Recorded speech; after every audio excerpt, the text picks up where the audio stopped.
about the visit to the families to pay respect to our members. The dental examination of one of the accused in the Senzo Meyiwa trial is set to take center stage in the Pretoria High Court this morning. The defense is expected to bring an application for Mthobisi Mncube's teeth to be examined to determine whether he ever had a gold tooth. This is after the state laid evidence on one of Mncube's pictures last week showing what seems to be a gold tooth in a bid to match descriptions given by some witnesses. Mncube is the alleged gunman and one of 5 men accused of the football star's 2014 murder. Tshepo Madlia reports. Mthobisi Mncube looks nearly nothing like the description that witnesses gave of one of the alleged intruders who murdered Senzo Meyiwa. As he sits in the dock, there's no evidence of the shoulder-length dreadlocks he once wore and no sign of a gold tooth in his wide smile. But the state has shown old pictures of Mncube where he had dreads and also what looks like a gold incision on one of his side teeth. Without giving their version on whether or not Mncube ever had a gold tooth, his lawyer, Advocate Charles Mnisi, has asked the court for him to be taken for a dental examination to establish if he ever had. He requested that if the state were to take him to a district surgeon, he will also request the permission from this court that he should also be allowed to be examined by a private dental surgeon. But Judge Rathamokgwatleng says a mere request is not enough, instructing Mnisi and his colleagues in the defense to prepare a formal application for this request based on the law. Tshepo Madlia, Eyewitness News. A Home Affairs-led law enforcement operation has bust yet another syndicate involved in passport fraud in Durban, where 5 people were arrested. This operation comes as 33 corrupt officials have lost their jobs since July last year. Among the 5 people arrested in the past weekend's operation are a former Home Affairs official, a municipal project volunteer, and 3 members of the public. One person was found with 226 passports that were recently stolen from the Umgeni Home Affairs Office. Thandoluhle Ngcobo reports. The operation was initiated by Home Affairs Counter-Corruption Unit following information received from the public. One of the suspects was found with keys to the Home Affairs offices on Commercial Road and at Prospection. The same suspect was also found with copies of enabling documents that did not belong to him. All 5 suspects have been arrested and set to appear in the Durban Commercial Crimes Court today. 2 other suspects who have been identified as members of the syndicate are at large. However, law enforcement says they are on their trail. Thandoluhle Ngcobo, Eyewitness News. And Israel's military says it conducted several extensive strikes on military targets in western Iran overnight. The military says dozens of surface-to-surface missile storage and launch infrastructure was struck. Despite growing calls for the long-time foes to end hostilities, neither Israel nor Iran show any signs of cutting short the missile blitz which kicked off yesterday. Israel launched an unprecedented series of aerial raids targeting Iranian nuclear and military facilities after a new wave of Israeli strikes on Iran's capital, including a dramatic attack on a state TV building. Both countries activated their missile defense systems overnight. Israel's army briefly urged residents to seek shelter from incoming Iranian missiles. Meanwhile, Iranian representative to the United Nations, Amir Saeed Arivani, says Israel has crossed all red lines. Israel has committed a blatant act of aggression against the sovereign and territorial integrity of Iran. Its relentless campaign of atrocities against our people continues unabated. Gold is trading at $3,392.97 an ounce. The rand is at 17.83 to the dollar, 24.19 to the pound, 20.60 to the euro. Brent crude oil is at $73.82 a barrel. In the city of Johannesburg, we still have queuing traffic from the M5, Bears Nodia Drive, past Winnie Mandela, past Rivonia. As you the fine day in store for Gauteng. The temperatures will peak at highs affecting the between flow of traffic 18 there. and 20 So degrees. The top story in EWN this hour: 12 EFF supporters have died in a crash in KwaZulu-Natal.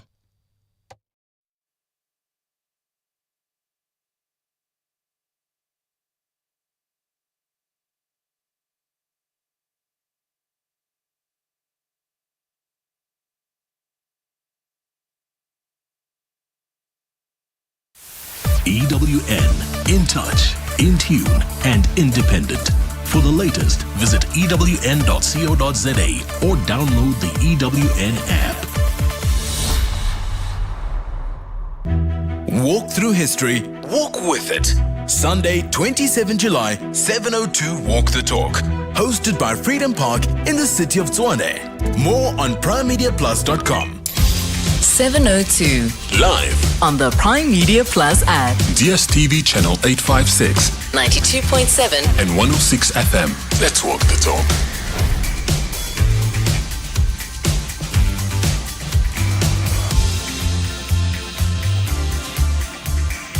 Good morning, 7 minutes past 9. Welcome to the Clement Manyathela Show. Tshidi Madia, standing in for Clement. I'll be with you until 12 this afternoon. Coming up on the show between 10 and 11, we'll be in conversation with the South African Human Rights Commission.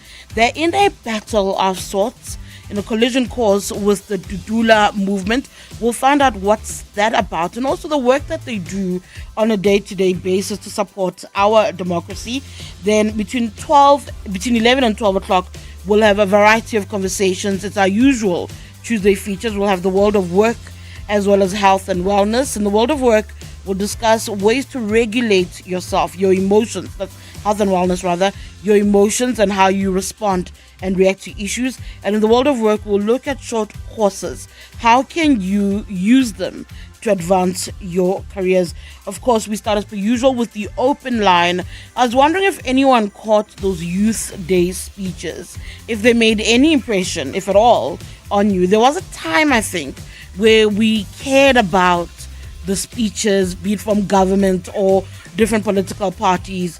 What is your sense? What did you think? What is your takeaway from all of that? And oh my goodness, I will have to speak about the quagmire that is Iran and Israel. I'll share my thoughts on these just now. Our lines are open throughout the show. Just call us on 011 883 0702. You can send WhatsApps or voice notes to 072 702 1702. Let's walk the talk. 7:02. So what is your take on those Youth Day messages yesterday? I kind of browsed a little bit over the TV in the afternoon to see who's saying what, where. We had Deputy President Paul Mashatile speaking on behalf of government, of course, because President Ramaphosa is in Canada at the G7 summit. I did watch former President Jacob Zuma sharing his thoughts on the Floyd Shivambu matter. He mentioned the issue without mentioning Floyd Shivambu's name. I felt a little bit vindicated, to be honest, because I did ask, what a parliament where? Parliament how? Take a listen to former President Jacob Zuma. If you look seriously, you'll realize that if we have one of us, ophumeceleni asimnengi. Let me just tell you, abantu sebeke baba o Secretary General kule sebe u7 manje ngoba sidlali noma ngabe uzazi ukuthi umkhulu uyathandwa uyikho konke, we don't care. We talk about our party. Laba bala kule party abathi mabebona umuntu engasebenzi sikhuluma lesazi ukuthi kwenze njani noma eneyinkinga noma onile ebese sithi awusuke akekho umuntu odala ukuthi uyohlala esikhundleni kuyozangena ezulwini ayikho lonto akuyona indaba yakho. If you don't know ozubuza ukuthi kwenze njani, kunabantu abaze bathi bafuna ukulokhuza ukuprotesta ngoba sithatha idecision kusho ukuthi ayikakheki le party le ayikakheki ngalendlela esifuna ngayo. Nginitshela impela nani nivuma impela nize nixoxe indaba nibhale ngayo yini yona le sifuna inkululeko la asivikeli umuntu sikhuluma nomonke umuntu la nalabe sathi kuqala bahambe azange sibaxoshe wayihambela ngoba kwakunezinto ezirong singafuni ukubaphoxa sitsheni sizwe ukuthi bonini ngoba iningi labo loneli kukhulu manje wayi bese ningena indaba eningayazi aniyona high command Aniyona i-high command. I-high command okufanele ukuthi ikhulume indaba zalenhlangano. Kowenza kahle nongenzi kahle, konkinga nongenzi inkinga. Akuyona indaba yawenu le sengitshena abadala ke manje nothi ngani. Ngoba ibona ngizokuthiwa impela bazobe beprotesta. Kufanele ngabe sithola inkululeko silela inkululeko siyavikelana sodwa. So those are the words of former President Jacob Zuma. And in essence, he literally is saying that Floyd got his just desserts, that they will not be questioned about their decisions, saying that nobody is born to lead. You're not born to lead until, when I think, I mean, as in like until you pass, no one's born for it. He calls out those who are saying, hands off the Secretary General. You're not the high command. You don't make those decisions. And that people leave of their own volition. That when they try to show people where you've gone wrong, those people, if they're not willing to listen, that's not their doing. And it says that instead of fighting each other, they should be fighting for freedom. Remember, his whole mission in 2025 is to free South Africa. I'm not going to say from what. That's the former president's mission. What I thought was interesting is that Floyd Shivambu did not retweet anything from MKP yesterday. I think at an event a day or so before, that's what he had spoken about. He kind of pretended nothing happened. And then there's also this growing claim, these murmurs, that his trip to Malawi to fugitive Shepherd Bushiri was to secure a bag. People claiming 1.5. And I was like, how does that secure anything for a politician? When you look at their lifestyles, how does it secure anything in 2025? What are your thoughts about the speeches? You know, they also launched the youth wing, the MKP. I don't know if you saw that. But you know what also caught my attention had to also be the actions of EFF. So Julius Malema had on a Mqhele in Zulu. He wore a Mqhele yesterday. Massive crowd. And he always gets those right. So he was there in Mqhele. He's really in my head trying to win back support in KZN. And I just, to be honest, can't see it. They did well in 2019, but they've been unable to repeat that performance. They've been unable to retain that support. In 2024, it bled, and they said it's because of the birth of the Umkhonto Wesizwe Party and other factors last year. And even though this year they talk about launching branches with 200 members in good standing, all you need to actually do is look at the by-election results where they'll have 2 votes here, 20 votes there. So that tells you that something's gone very, very wrong. They continue to perform quite dismally in KZN. And the part of me is like, why don't you just cut your losses and focus on areas where you can grow? I don't understand the fascination. And yes, you can make an argument that they fill up stadiums. Now, EFF consistently fills up stadiums, but it's always had a problem of translating those packed stadiums into actual votes. Perhaps this might change if with younger voters, because we are getting younger and younger people now being able to vote. So maybe a younger generation of voters might change its luck. And speaking of the EFF, before I move on, sad news coming out of the bulletins this morning. If you listen to Sfiso Zulu a little while there was an accident in KZN, I think in the Vryheid area.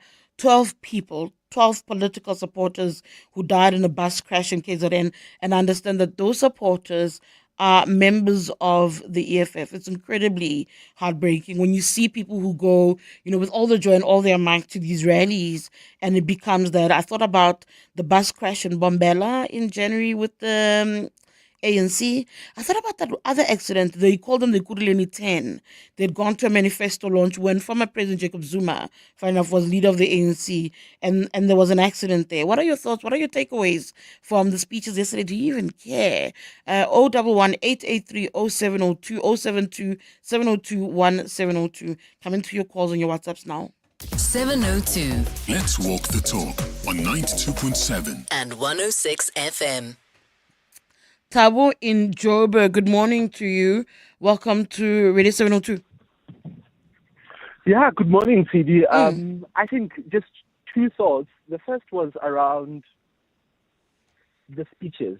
That I wonder, I was listening to Deputy President Paul Mashatile yesterday deliver his, and I wondered how many South Africans listened to the speech and listened to it expecting anything to come out of it? How many South Africans listen to politicians speak and not just relate and resonate, but engage in such a way that they get direction to say, yes, absolutely, this is where I believe South Africans are, and this is where I believe South Africans are going. I think more often than not, I found that politicians speak above or over, rather, the general public's head, and people don't get these speeches. People don't expect anything from them. They're almost just like a formality. Like when you go to a function, you know that someone is going to say something,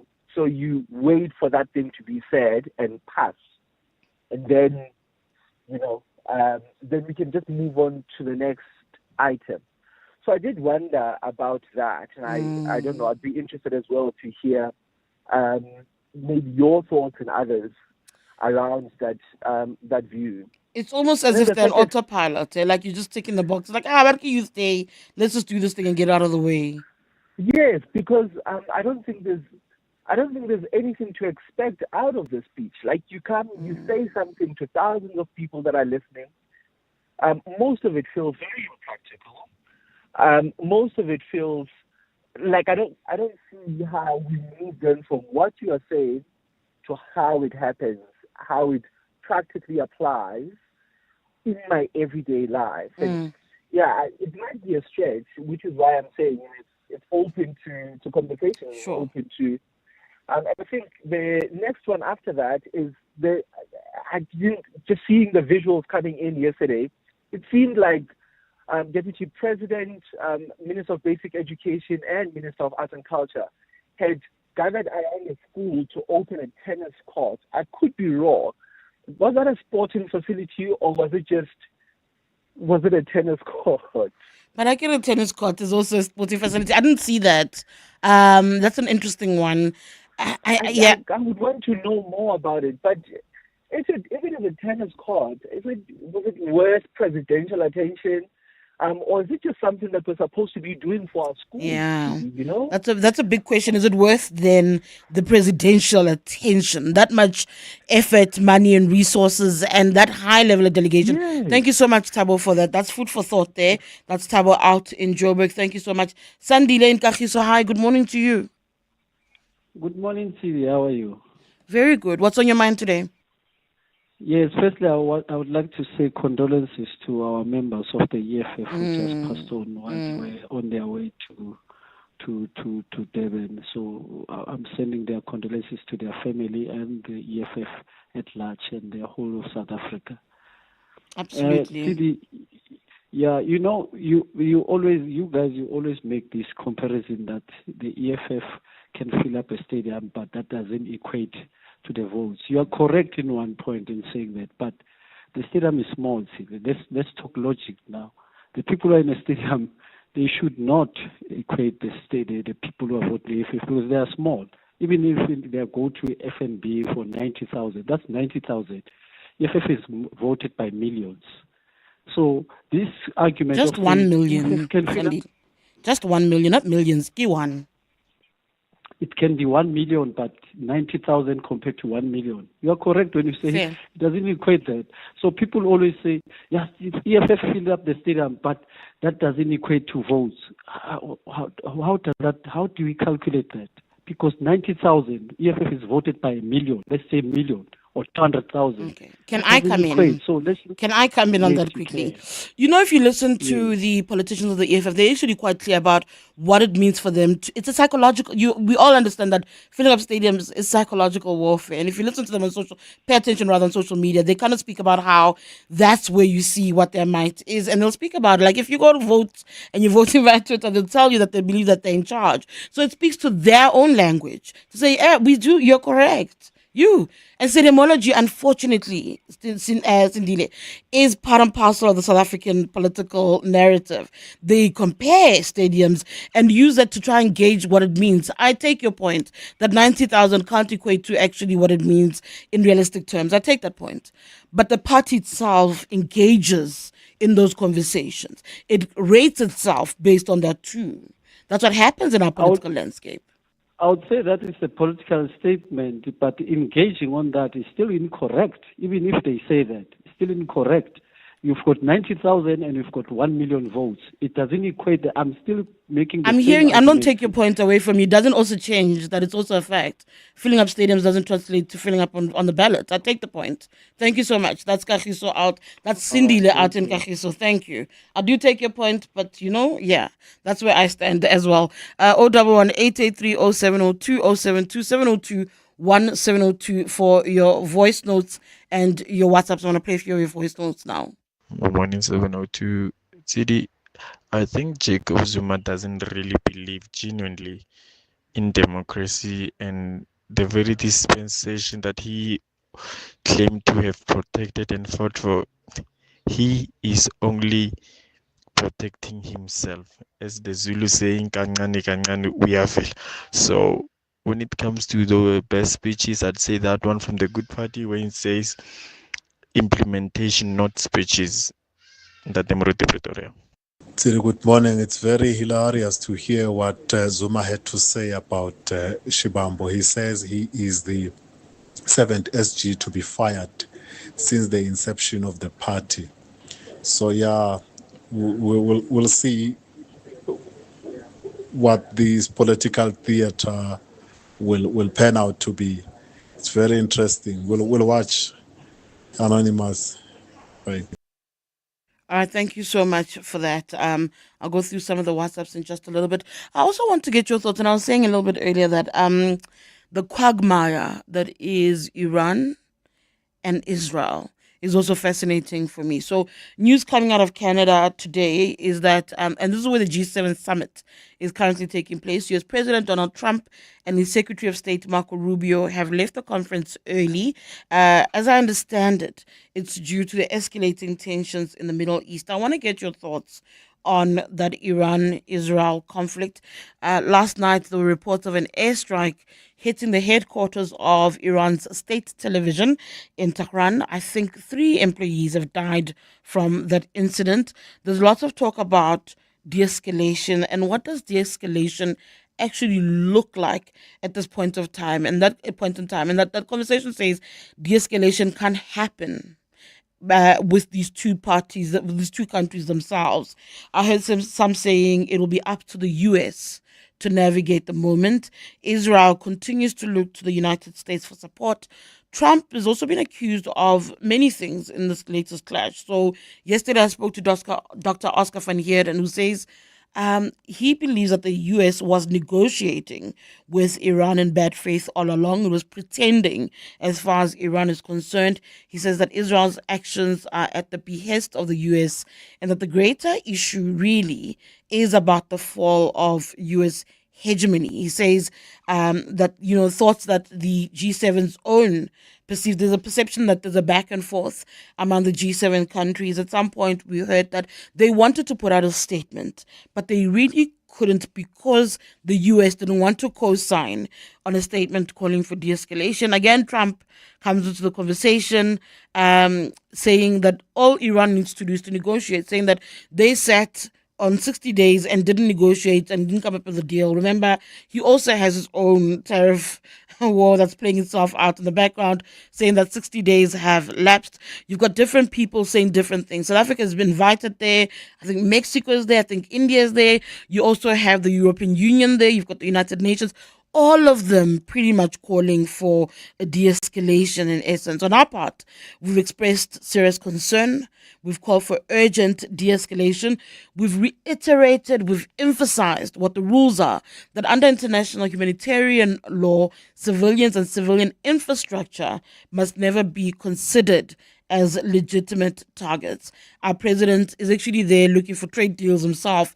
But of course, this becomes one of the big issues, the overarching issues at the G7, because we're also worried about peace and stability in that entire region. What is your reading of what's at play? There's so much back and forth about what's happening. Do you think it's just Benjamin Netanyahu acting of his own volition, of his own accord, or is the argument that Iran because that's an argument they've made, that Iran has to be targeted because it's a backer of Hamas. Is that sufficient enough for what you're seeing?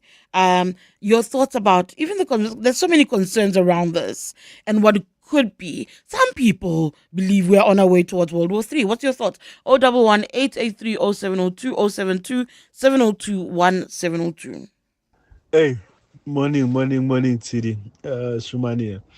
Tshidi, I hope Ntate Ramaphosa doesn't even interfere or say anything about Iran and Israel.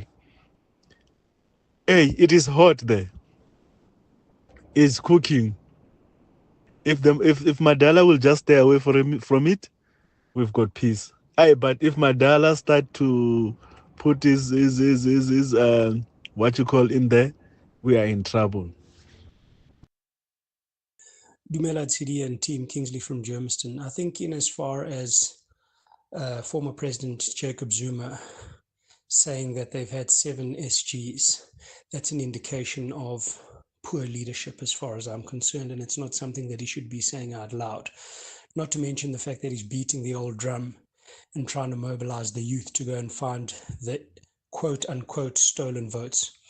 In as far as the Iran-Israel conflict that is going on, I think it is exposing the shenanigans of Donald Trump and his style of leadership, if you can even call it that. And sadly, we have a situation that exposes that international bodies have no teeth. How long has the Ukraine-Russia war been going on? The Gaza conflict, how long has that been going on?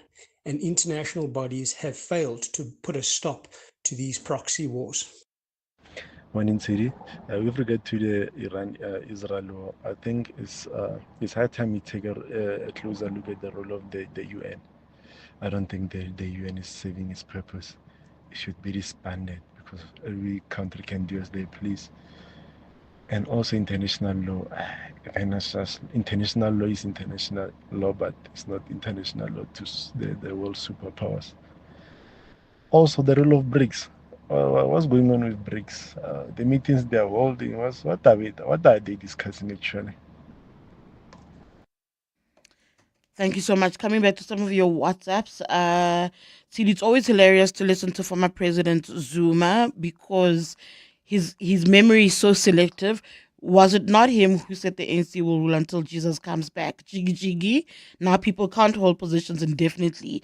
It's always about who's involved and the context behind it. Another one, Floyd Shivambu's current challenges are a sobering reminder that not all opportunities lead to greener pastures. Sometimes what we have is more valuable than we realize. Stay grounded, choose wisely, and never take your present stability for granted. Good morning. Who still listens to these messages? It's about Youth Day messages rather. Anyway, they're full of lies and empty promises. That's Tabiso from Rampatlele. Another one, good morning. Sending my sincere condolences to EFF for the passing of their members, wishing those in hospital a speedy recovery. That's WCLA from Midrand. WCLA, I absolutely share your sentiments. Condolences to those who've lost their loved ones and a speedy recovery to those who've been hospitalized from that accident in Vryheid. I'm pretty sure Sfiso has more of that now in the headlines. It is 9:30. Here's Sfiso with more. Thanks, Tshidi. Indeed, 12 EFF supporters have died in a crash in KwaZulu-Natal. A truck struck a bus the group was travelling in last night on the R24 near Vryheid. The EFF members were coming from a Youth Day rally in Durban. The SANDF troops who have returned home from the DRC will go on leave of absence of up to 2 months before returning to their duties. A third group of 220 members returned yesterday at the Bram Fisher Airport in Bloemfontein after serving in a peacekeeping mission. Rebel group M23 and DRC military reached a ceasefire agreement and the SANDF members withdrew from their deployments in Goma. And in the latest in the Iran-Israel conflict, the Israeli military says it has killed Iran's top military commander Ali Shadmani in a strike calling him the closest figure to Supreme Leader Ayatollah Al-Khamenei. The military says it struck a stuffed command center overnight in the heart of Tehran and eliminated Shadmani, the wartime chief of staff, the most senior military commander. The Israeli military says Shadmani had commanded both the Islamic Revolutionary Guard and the Iranian armed forces. And those are the headlines. This EWN and more at 10 or as it happens. EWN Traffic. A very good afternoon. Let's start in the city of Johannesburg. Megawatt Park, Sunning Hill region, R55, southbound to Maxwell Drive, seeing some crawling traffic. There's definitely a collision on Maxwell Drive, so please drive with care. N3 heading north to the Beclu interchange, also quite slow, as well as the N1 south to Beclu. So there's an incident that's affecting the flow of traffic in that regard, so please do drive with care. In the Joburg CBD, still seeing queuing traffic on the M2 West, just getting off the tarmac onto Main Reef Road. Main Reef Road queuing in both directions as you head towards Church Street and Park Drive. Park Drive also quite slow. This is heading south. It's in the city of Ekurhuleni. Roadworks in full place and full swing. N12 West just before the Electron interchange. Now that's adding pressure on the R24 heading west towards Electron. There's also a bumper-to-bumper incident at the Electron interchange or just after the Electron interchange. More roadworks, Kempton Park, Ekurhuleni, in Glenmarais, R21 north, as well as Tembisa just after Hospital View on the R21 southbound. So please budget some extra travel time. While in the city of Tshwane, we've got a collision in Centurion on the N1 south just after the Brockfontein interchange, causing some delays in that vicinity. North of Tshwane, incident still persisting 3 hours later. R80 Mabubane Highway eastbound. This is in Roseville at Eskia Mpahlele Drive, causing delays from Mega Power. Next traffic update will be in 32 minutes or as it happens. There's more EWN on air, online, and on the EWN app. Dear Journal, day 4602 of trying to be an adult. My doctor asked me how my quality of rest is at the moment. I told him I have two problems. I struggle to sleep at night, but I also struggle to awake at day. Aggressively realizing your age? Get covered at pineapple.co.za. It's simple and like 19 Rand a day, so it's 100% the insurance for you. Underwritten by Old Mutual Alternative Risk Transfer Insurer Limited, a licensed non-life insurer and authorized FSP. Premiums are risk profile dependent. It's more than just a day at the races. It's a celebration of South African sound and soul. At the 129th Hollywood Bets Durban July, the party starts with Zolani Mahola's powerful performance of the national anthem and keeps going with Lira, Mafiki Zolo, Good Luck, DJ Zintle, Hot Water, Lee Cole, Matt Davies and Tim Lewis, Sunset Switch Shop and DJ Deluxe.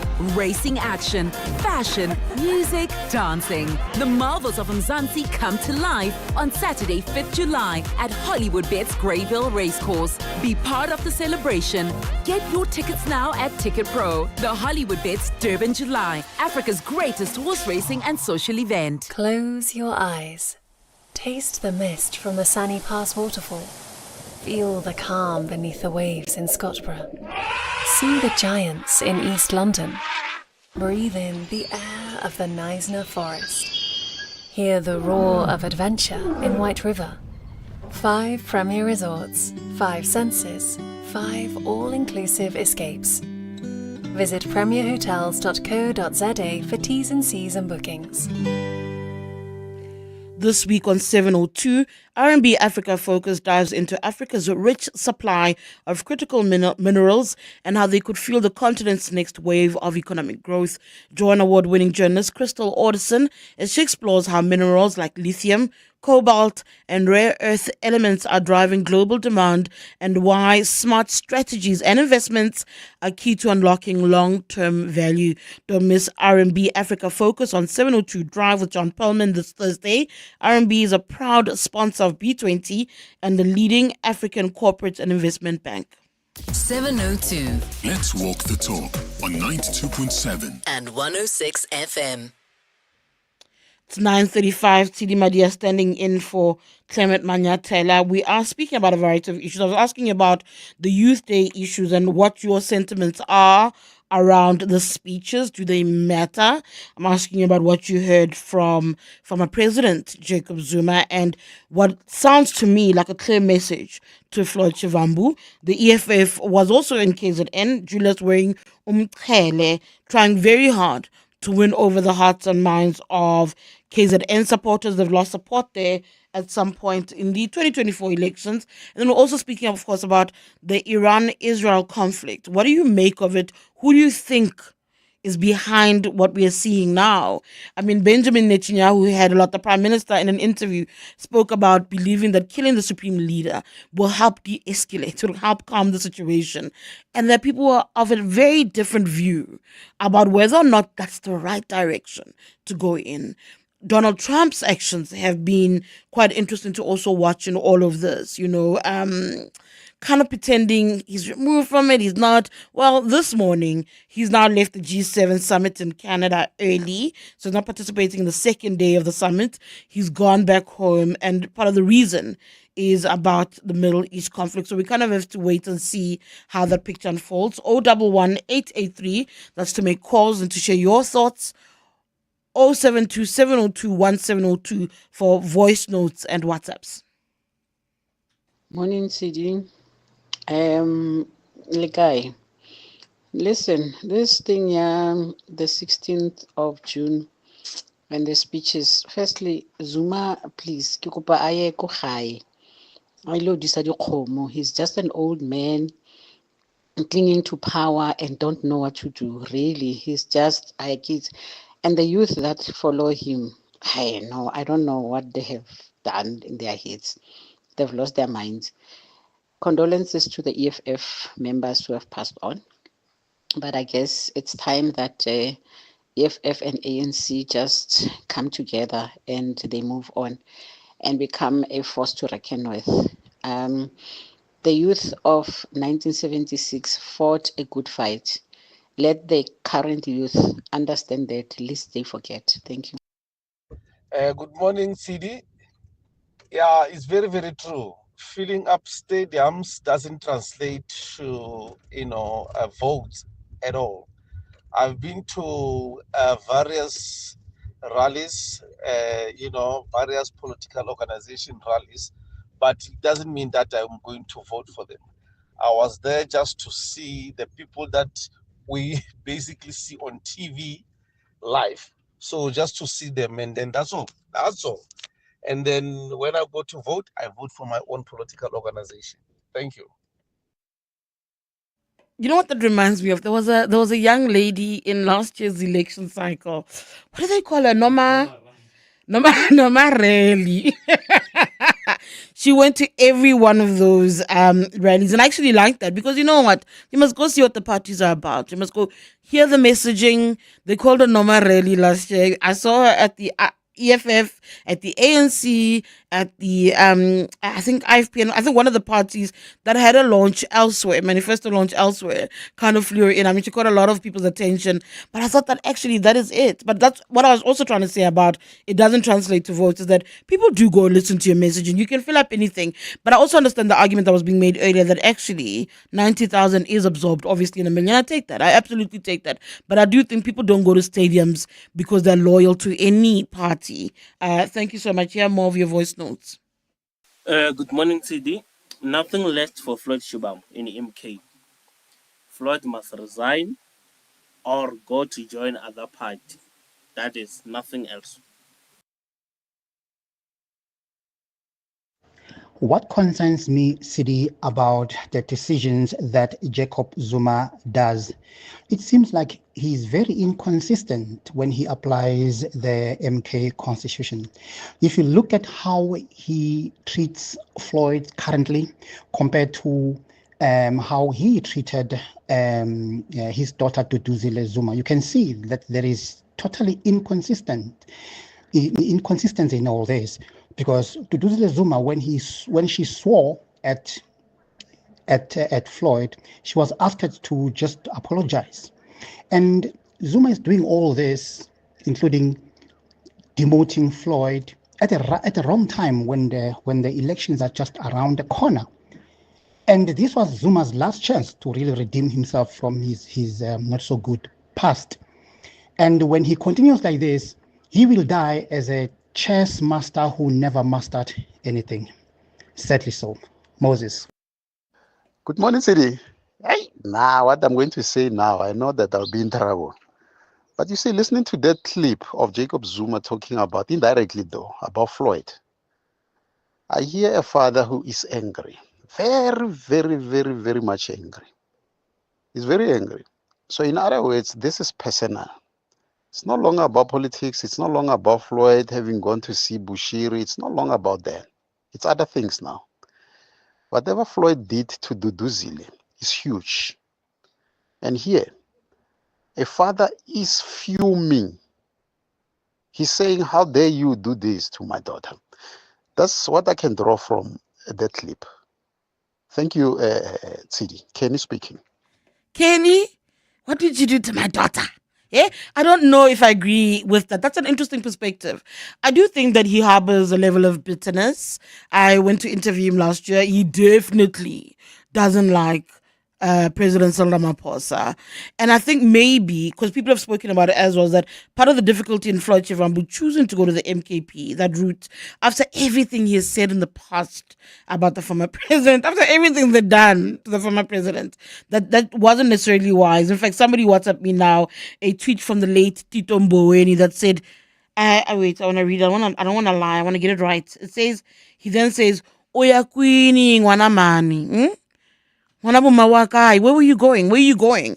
That's a question Tito Mboweni asked in August when Floyd Shivambu, the late Tito Mboweni asked in August when Floyd Shivambu made that move to the MKP. And I think it's one of those things where he must wrestle with that in his own head about the decision. I found it interesting when Moses said the former president will be the chess master who mastered nothing at all. I was like, yeah, how brutal. Just some of your WhatsApps now. Just want to go through some of the WhatsApps that have come in.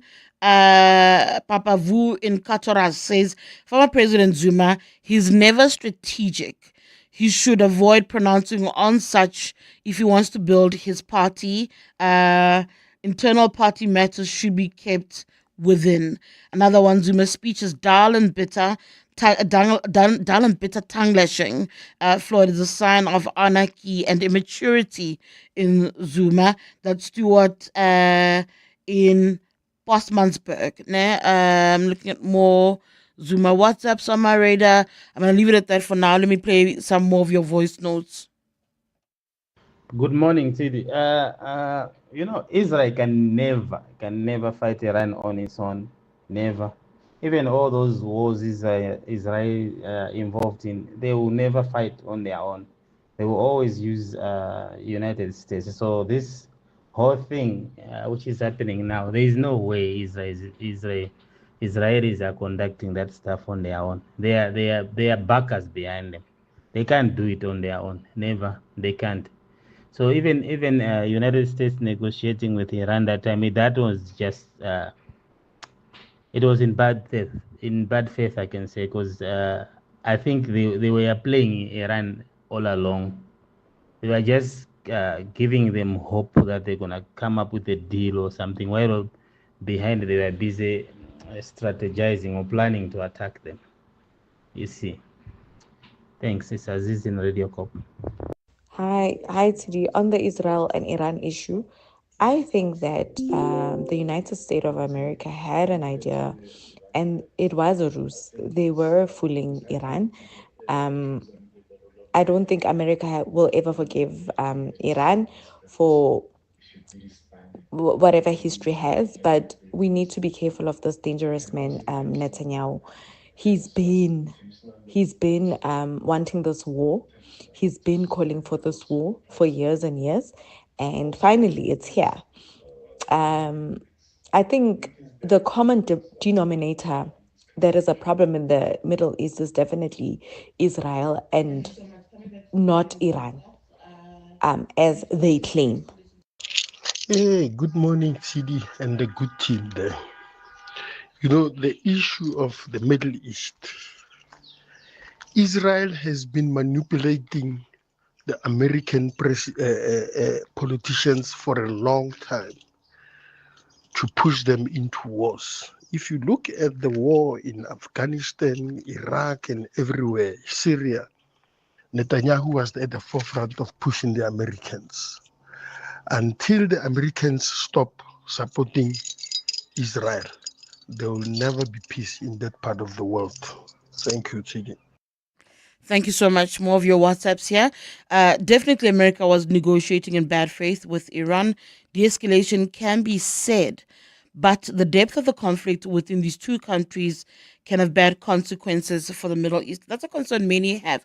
I also was very bothered with the attack on the broadcast, the Iranian broadcast. I was thinking about how many times media finds itself also in the crosshairs. I mean, think about what's happening in Gaza. Think about the amount of times we've heard of reports of reporters also being targeted.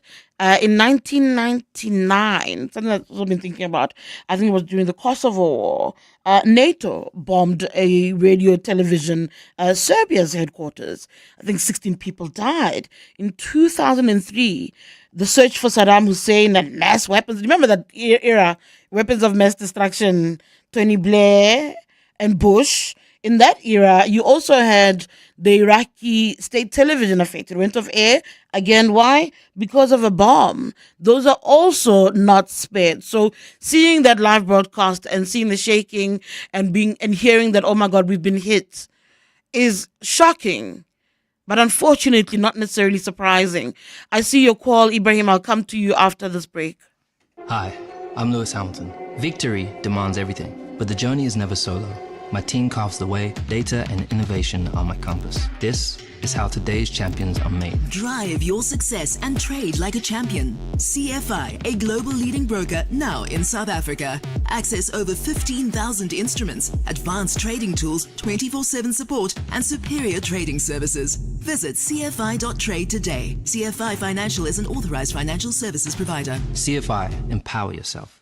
Need the right tools to run your small business? With Nedbank, you get the latest Visa, MasterCard, and Amex accepting card payment device delivered to you within 48 hours. Enjoy getting your payment straight into your Nedbank account on the same day. Plus, you could get 100% back on your purchase price of the device. Apply on the Nedbank Money app today. Join the bank that's best for your small business. Nedbank, licensed financial services and registered credit provider. T's and C's apply. Tabo is trying hard to remember a song he heard at the gym. Shame. Thanks to the new Samsung A56, he can give his brain a break. Simply press and hold the home button, tap on the music key symbol, hum or sing the melody, and boom! The Circle to Search AI feature instantly finds a song for you. Now Tabo can have an awesome gym session jamming to the best hits. Galaxy A56. Awesome intelligence is here. Some walks are just for exercise, others for leisure. But this walk is for something greater. It's team building. This July, you won't just take a step, you'll take a stand. You'll walk through history. You'll walk with it. On Sunday, 27 July, the 702 Walk the Talk, hosted by Freedom Park in the city of Tshwane, returns. It's a route that winds through the heart and soul of our capital city. From the sacred grounds of Freedom Park to the powerful steps of the Union buildings. Choose the 8 kilometer for those walking strong, the 6.7 kilometer in honor of Mandela Month, or the 4 kilometer for families and first-timers. Entries are 360 Rand for adults, 200 Rand for children under 12. Enter now on primemediaplus.com. 702 Walk the Talk, hosted by Freedom Park in the city of Tshwane, is where footsteps become footprints. 702. Let's walk the talk on 92.7 and 106 FM. 10 minutes to 10, you listen to the Clement Manyathela Show, Tshidi Madia, standing in for Clement. It is the open line. We're discussing a variety of issues, and I see a lot of people wanting to weigh in on this conflict that's unfolding between Israel and Iran. I think it's 5 days now in this back and forth that we've been seeing of airstrikes and missiles and the likes. Ibrahim in Joburg. Hi, good morning. Good morning, Tshidi. Thank you for a great show. Tshidi, my comment is: who gives any leader or any country the right to decide who should own nuclear weapons? And on what basis is that decision made? Donald Trump, Netanyahu want to dictate to the world and say to the world that Iran should not be owning nuclear weapons, when they have been the cause of wars throughout the world on false pretenses. How dare they do that? Thank and you. what gives them the right to do that? So you're dealing with two hypocritical states from where you stand, where they also have the right to have these kind of tools, the kind of firepower, but nobody else can. Exactly. Why can't Iran own a nuclear weapon when it is the United States who attacked Iraq on false pretenses? All right, Ibrahim, thank you so much for that. A lot of what I'm seeing has me thinking about that Iraqi period, that weapons of mass destruction era, and how that was handled. Musher in Pretoria West, hi. Yes, Tidi, how are you this morning? Very good, thank you. What's on your mind? Tidi, the same question, the issue that Iran have nuclear weapons, and also Israel starting firing missiles at Iran. Now G7 leaders saying that Israel it's right for it to retaliate, whereas Israel is the one which is started. What is normally the protocol if you're suspecting that someone might be having nuclear weapons? Is it to fire them, or how do normally does it go to if you're suspecting that one does have nuclear weapons? There's also an interesting question that was being asked about what should Israel do next as far as the nuclear capabilities are concerned, that if it dares to move in that direction itself towards Iran, it'll isolate even more nations. Already some of these nations that have been in support of Israel are struggling to process this moment. They've been struggling around Israel's refusal to back down as far as Gaza is concerned. And now you've got yet another conflict and they're struggling to manage it. As I said, Trump is being accused of playing pretense a lot. And then you also have Benjamin Netanyahu telling you what he believes is best for Iranian people. And I'm not sure if they'll see eye to eye. I don't know. They think that what they're doing is in the best interest of Iranians. I don't know if Iranians would also agree with that point of view. Yeah, but my question is for G7 also to support Israel for what they are doing, to say that Israel must retaliate. Whereas Israel is the one which is started. Why do they support Israel instead of condemning both sides to say that you can't be? Because they're killing innocent people. Now G7, the body that one who thought that it would condemn what is happening, they're supporting Israel, of which Israel started is the first one to fire. Iran, of course, have to retaliate. But for G7 to say that Israel doesn't have the right to defend itself, it really is puzzling. Yeah, thank you, Musheru. Musheru is out in Pretoria West. The G7, at some point was also stuck on a statement about de-escalation, because the US, from what we're seeing, did not want to de-escalate. I thought it was interesting looking at the British Prime Minister, Keir Starmer's own approach, right? So confirming that they had built up forces, that they moved assets to the region for contingency if needs be, for contingency support if needs be. This, as in one hand, calls for a de-escalation of the conflict. And then if you listen to British broadcaster, they speak about how difficult this process is. They speak about what they call a delicate diplomacy that is required through the moment. They speak about how difficult it is for Starmer because he's not too close. So he's not powerful enough. He doesn't have that much influence in this from where they stand. And then they raised something interesting for me. They raised the issue of if there's instability, if people are displaced, where would they go? And then that's where their concern is, that the people will head in their direction. Think about Libya as well. What happened with people seeking refuge in European countries? And we saw how ugly that turned. So those are things that they are worried about in those moments as well. Saul in Johannesburg, hi. Hi. My 10 cents worth is this.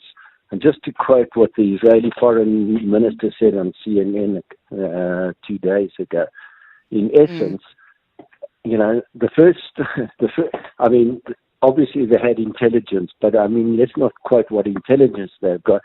The report from the International Atomic Energy Board stated clearly that Iran wasn't complying with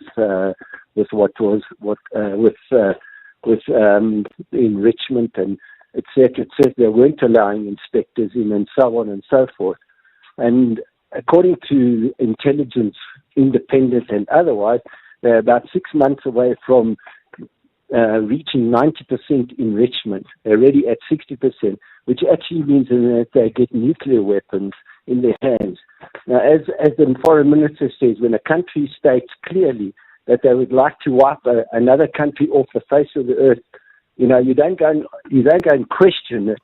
You don't go and say, well, maybe we've taken them out of context. You take action, just like they did in the Six-Day War, when all the Arab armies messed on their borders. They didn't ask to find out why are we messing on the Israeli borders. They knew why they were, because they were going to be attacked, and if and God forbid they would have been wiped out, there wouldn't be any Israel today. And that's exactly what the thing is. Now, whichever way you look at it, I'll quote what Churchill once said. He says, there are certain individuals you cannot negotiate with. But so, when you speak about intelligence, particularly that issue of intelligence, does Iraq not come to mind? Does weapons of mass destruction not come to mind? And how they found no weapons of mass destruction. They destabilized.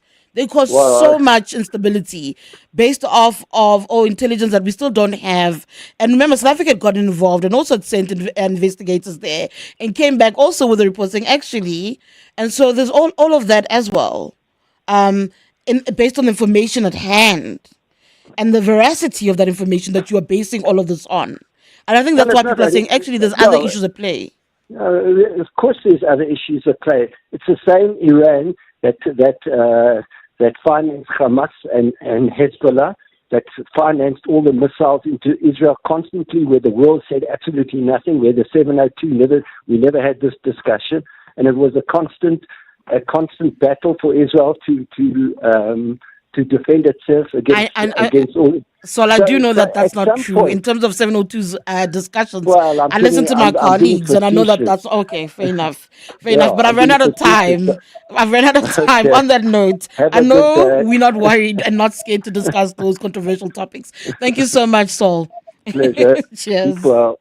All right. 702 delivers on the matters that matter to you. Hi 702 land, I'm Balesa from Waterfall. I love 702 because it's an inclusive station. It prioritizes inclusion. It has some of the best award-winning broadcasters in this country, and they walk the talk. Thank you for sharing your thoughts, so we can deliver more on what matters to you. 702 listens. Let's walk the talk. Need the right tools to run your small business? With Nedbank, you get the latest Visa, MasterCard, and Amex accepting card payments device delivered to you within 48 hours. Enjoy getting your payment straight into your Nedbank account on the same day. Plus, you could get 100% on the purchase price of the device back. Apply on the Nedbank Money app today. Join the bank that's best for your small business. Nedbank, licensed financial services and registered credit provider. T's and C's apply. Are you looking for the best savings on spectacles? At Specsavers, enjoy 1,500 Rand off when you get tested at South Africa's trusted and most established optical group. Get 1,500 Rand off all frames in store, or use your 1,500 Rand off on our leading lens enhancements, such as drive light lenses that reduce artificial glare whilst driving. Book online or call your nearest store today. Affordable eye care, Specsavers. T's and C's apply. Would you rather be stuck in traffic or sipping coffee on a sea view balcony? Southern Sun offers exceptional value and the chance to explore new destinations with Sunbreaks Winter from just 1,390 Rand per family room per night, including breakfast for two. Make it a family escape. Kids under 18 stay and eat free when sharing with adults. Book at southernsun.com and earn an extra 20% in Sunrands if you're a frequent guest rewards member. Sunbreaks Winter, your mid-year escape starts now. T's and C's apply. This is EWN. Good morning, I'm Sfiso Zulu. 12 EFF supporters have died in a crash in KwaZulu-Natal. A truck struck a bus the group was travelling in last night on the R24 near Vryheid. The EFF members were coming from a Youth Day rally in Durban. Party Provincial Secretary Vukani Ndlovu says they will offer assistance where needed. The EFF will definitely be visiting the families. We'll announce shortly about the visit to the families to pay respect to our members. The SANDF troops who've returned home from the DRC will go on a leave of absence of up to 2 months before returning to their duties. A third group of 220 members returned yesterday at the Bram Fisher Airport in Bloemfontein after serving in a peacekeeping mission. Rebel group M23 and DRC military reached a ceasefire agreement and the SANDF members withdrew from their deployment in Goma. More than 2,000 soldiers are expected to return throughout the month from a mission that started in 2023. SANDF spokesperson Prince Shabalala. We'll then go on a month or two leave based on our HR leave policy, and then where they are going to integrate with their families and then recuperate. Those who need much more attention of the post-war trauma, they would actually undergo further treatment within their own units.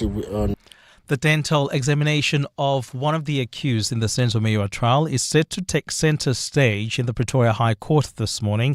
The defence is expected to bring an application for Mthobisi Mncube's teeth to be examined to determine whether he ever had a gold tooth. This is after the state led evidence on one of Mncube's pictures last week, showing what seems to be a gold tooth in a bid to match descriptions given by some witnesses. Mncube is the alleged gunman and one of 5 men accused of the football star's 2014 murder. Tshepo Madlia reports. Mthobisi Mncube looks nearly nothing like the description that witnesses gave of one of the alleged intruders who murdered Senzo Meyiwa. As he sits in the dock, there's no evidence of the shoulder-length dreadlocks he once wore and no sign of a gold tooth in his wide smile. But the state has shown old pictures of Mncube where he had dreads and also what looks like a gold incision on one of his side teeth. Without giving their version on whether or not Mncube ever had a gold tooth, his lawyer, Advocate Charles Mnisi, has asked the court for him to be taken for a dental examination to establish if he ever had. He requested that if the state were to take him to a district surgeon, he will also request the permission from this court that he should also be allowed to be examined by a private dental surgeon. But Judge Ratamo Kgwatleng says a mere request is not enough, instructing Mnisi and his colleagues in the defense to prepare a formal application for this request based on the law. Khomezo Modise, Eyewitness News. And in the latest in the Iran-Israel conflict, the Israeli military says it has killed Iran's top military commander Ali Shadmani in a strike, calling him the closest figure to Supreme Leader Ayatollah Al-Khamenei. The military says it struck a stuffed command center overnight in the heart of Tehran and eliminated Shadmani, the wartime chief of staff, the most senior military commander. The Israeli military says Shadmani had commanded both the Islamic Revolutionary Guard and the Iranian armed forces. A conflict started on Friday when Israel bombed nuclear and other facilities in Iran, killing more than 200 people. Tehran has killed at least 24 people in retaliatory attacks on Israel.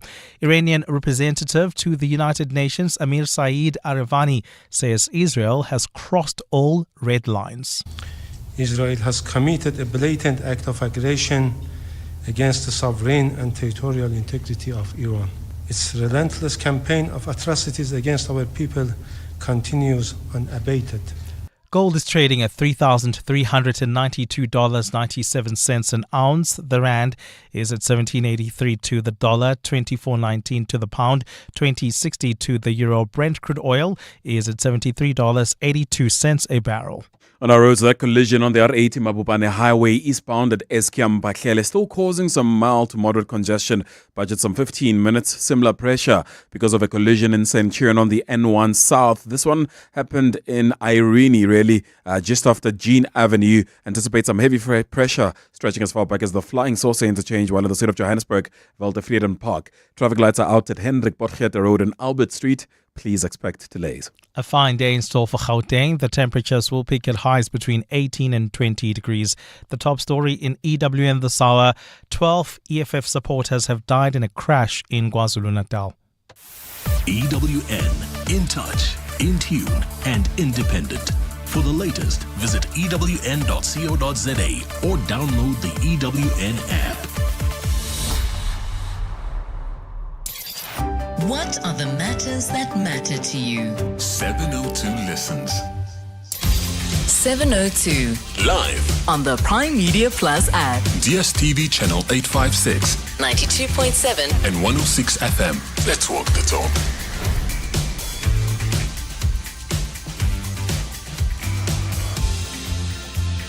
Six minutes past 10. Tshidi Madia in for Clement. So it's now time for In Conversation. We'll be in conversation with the South African Human Rights Commission. What do you know about the work of the SA Human Rights Commission? Feel free to call in, to put questions to them, to ask, to understand a little bit better about the work that they do in our country. What do they represent? How do they help to uphold democracy? They've been in a bit of a collision course, I think, with the Dudula movement. So we'll find out a little bit about that and the work that they do in just a sec. Join us. Let's walk the talk. This is 702. We are in conversation, as I said, with the South African Human Rights Commission. I'm joined on the line by Chairperson of the South African Human Rights Commission, Chris Nissen. Chris, good morning. Thank you for joining us. I don't know if I've got Chris now. I'm going to bring Chris up for you in just a bit and we'll find out more. There was an interesting story that I picked up on a few days ago. It was in the lead up to June 16th, which was yesterday.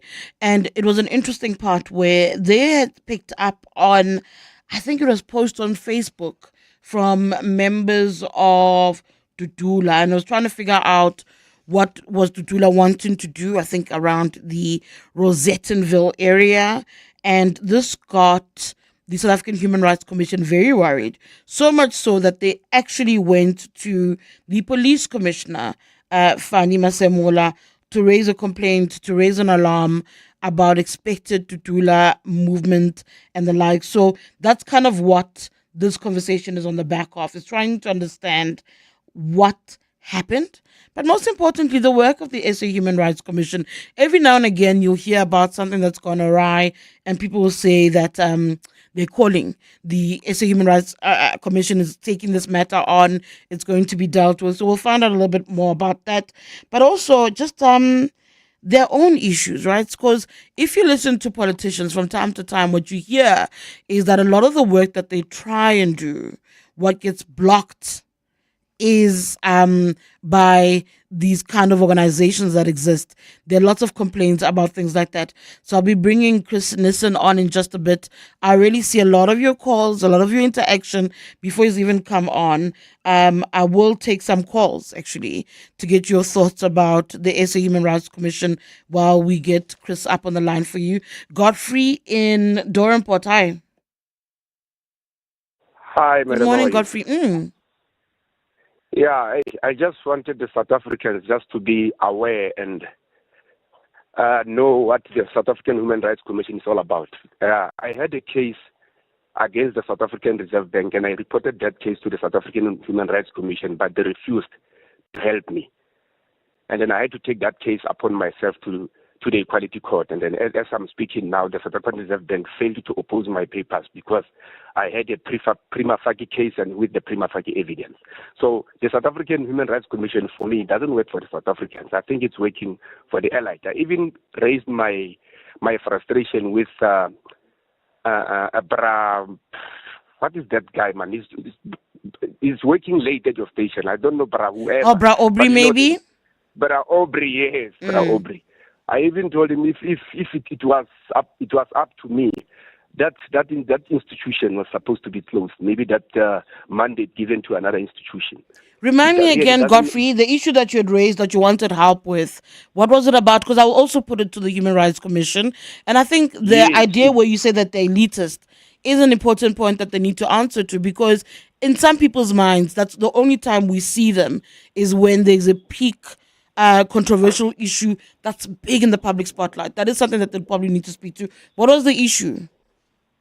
The issue was about unfair discrimination, harassment, and then my dignity, and then my invasion of privacy by the South African Reserve Bank employees, and then they refused to help me.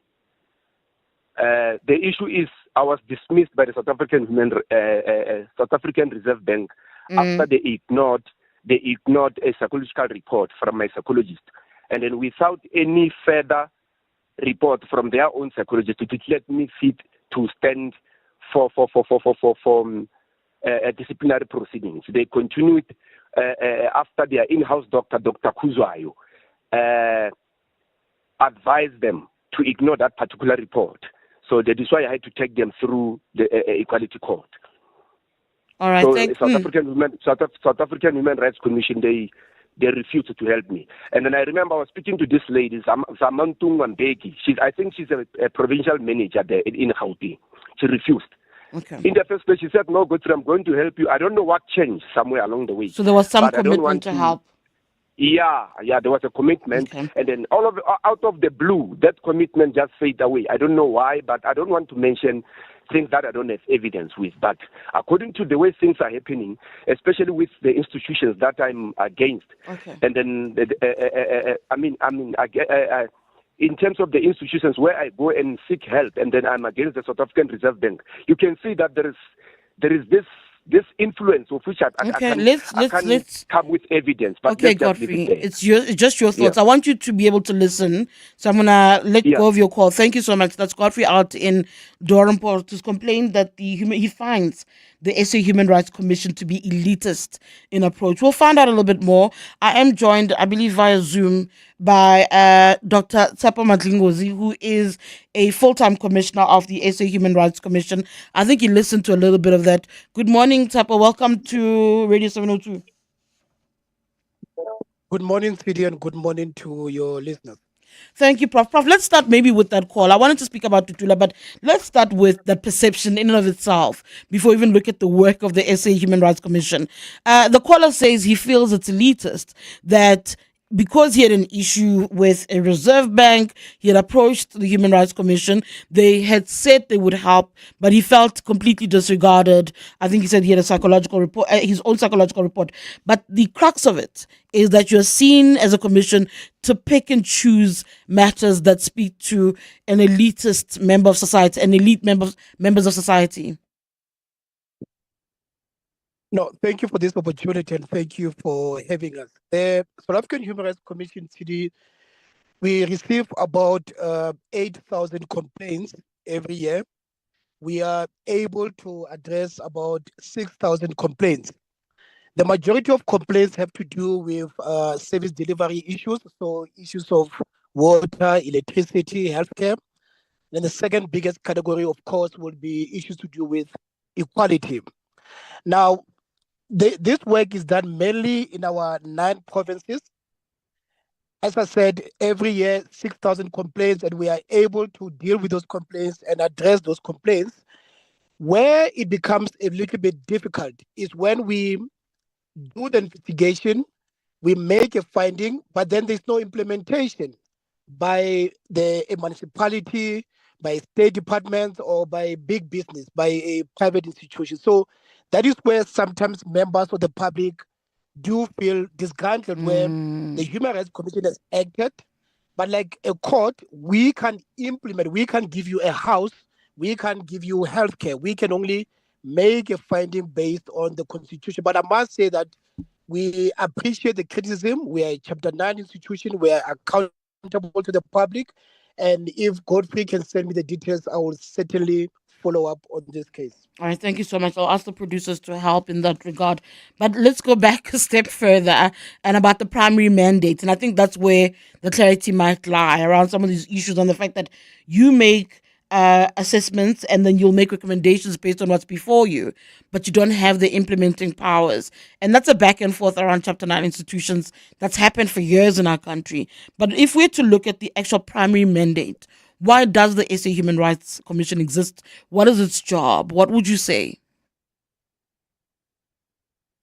So the South African Human Rights commission, as you say, it's a Chapter 9 institution, is a independent constitutional body, meaning that it is established by the Constitution.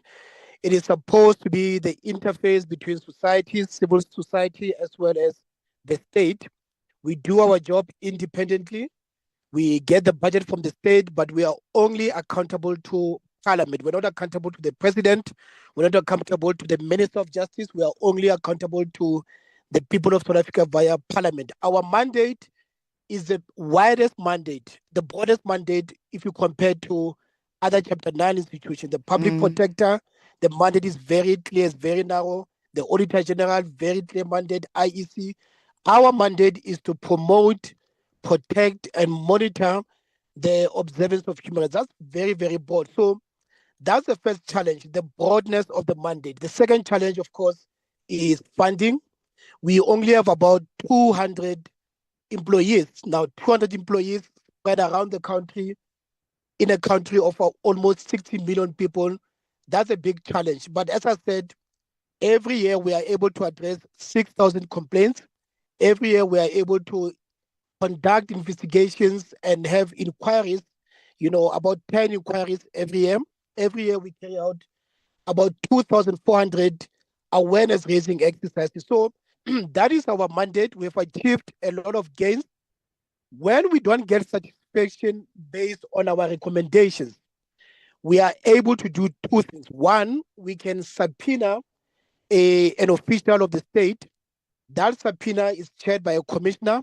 It is under oath, and the person cannot lie because you cannot lie under oath. So that's one. A subpoena is a very powerful tool that we have. The second one, of course, is that we're able to go to court to litigate.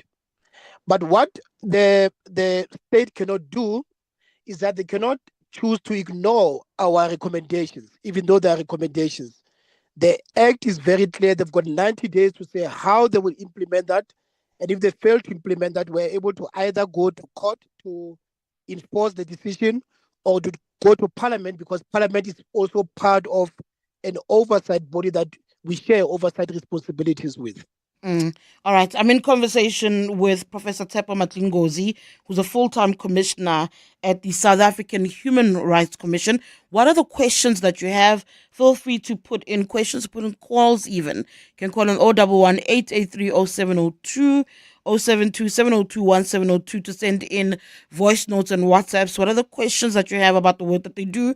And what are the comments? I mean, we started with criticism and he's kind of taken that on his chin as well. So what are the perspectives? I think there's also a lot of myths around what the Human Rights Commission represents. Here's a chance for us to debunk them. But first, let's go on a break.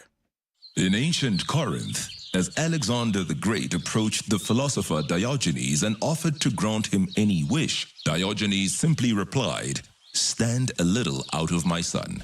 At Plus 94 Research, we believe in illuminating the path to informed decisions. By removing the shadows of uncertainty, we let the light of data-driven insights shine through. Don't let assumptions cloud your vision. Step into the light of clarity. Plus 94 Research, the science of decision-making.